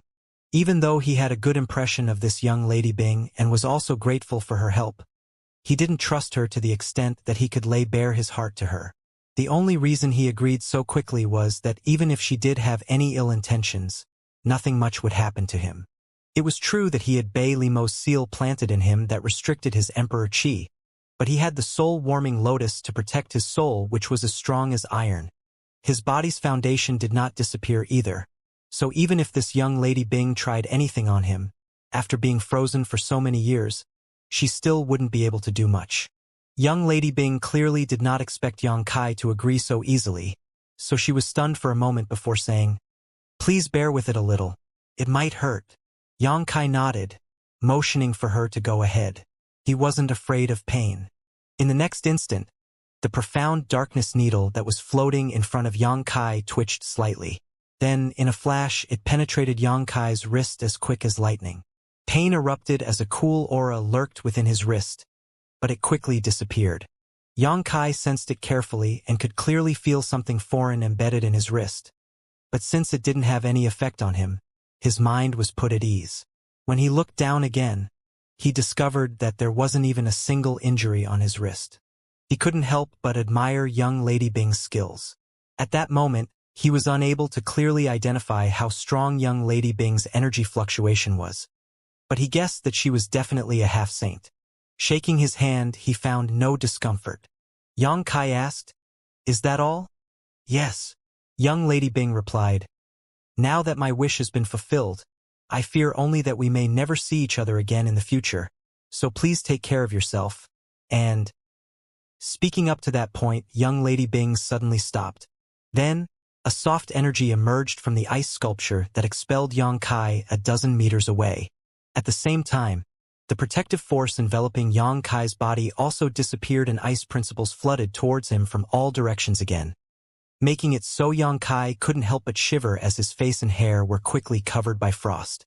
This all happened so quickly that Yang Kai completely failed to process what had happened. By the time he recovered, he was already a dozen meters away, shivering involuntarily. But very quickly, he knew why young Lady Bing reacted so violently, because a strong aura quickly appeared above. Even though his cultivation was now sealed, Yang Kai could still feel Bei Liemo's aura. This woman actually ran down here personally.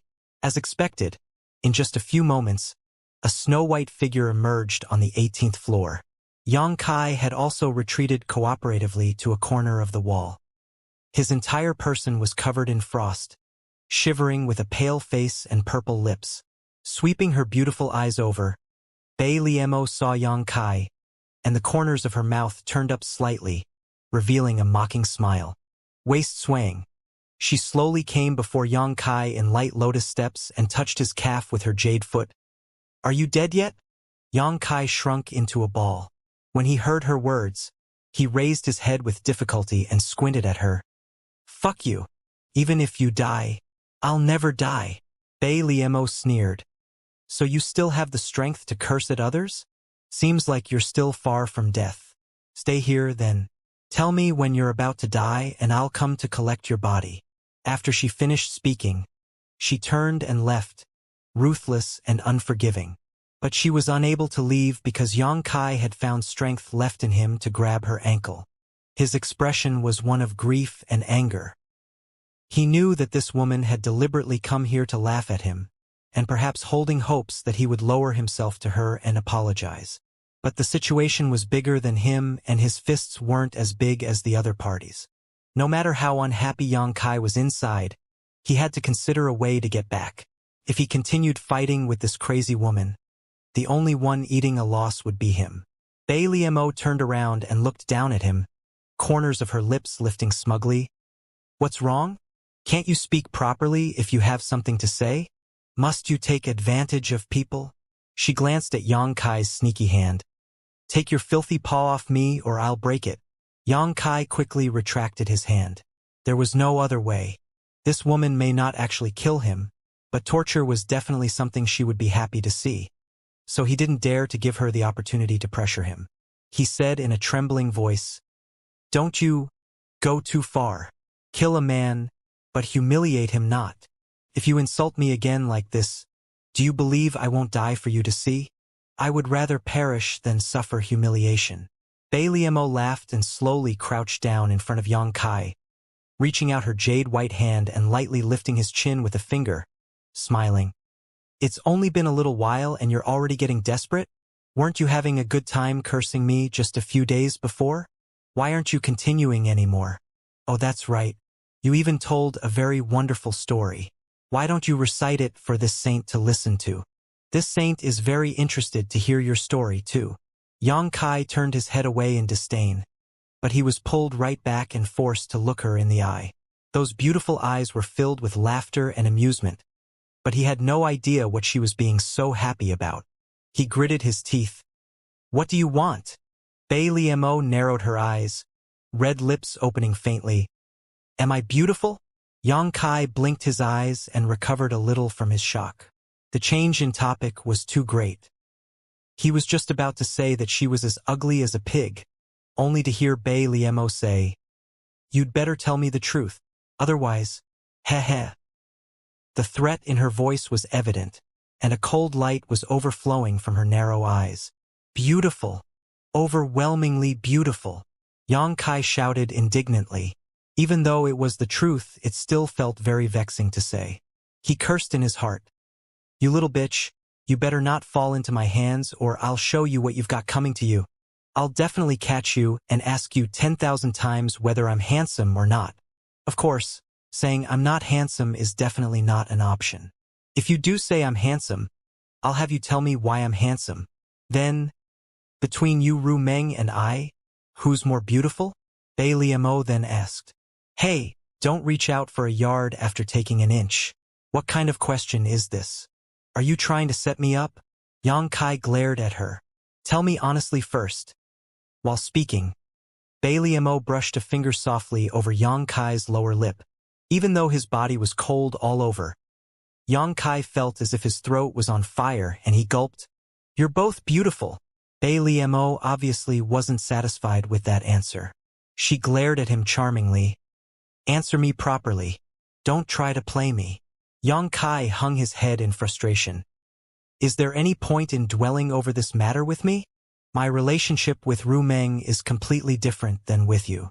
In my heart, Ru Meng is the most beautiful woman in the world. No other woman can ever compare with her. But if you look at it from a man's point of view, you and her are like a spring orchid and an autumn chrysanthemum. Each of you has your merits. There's no way to compare a woman's beauty, only the difference in a man's preference. As they say, whether it be turnips or greens, each is favored by different people. If you ask Brother Baya this question, he will definitely say that you're the more beautiful one. And I don't know whether he has the guts to answer the question at all though. You cunning thing, Mo snorted. But from her tone and attitude, Yang Kai knew that though she wasn't very satisfied with the answer, she could barely accept it. After all, what he said was right. Then, if I ask you to abandon Yu Rumeng and commit yourself to this saint, how would you choose? Just kill me. Yang Kai gave a firm answer. Mo gave him a knock on the head that sounded with a soft thud.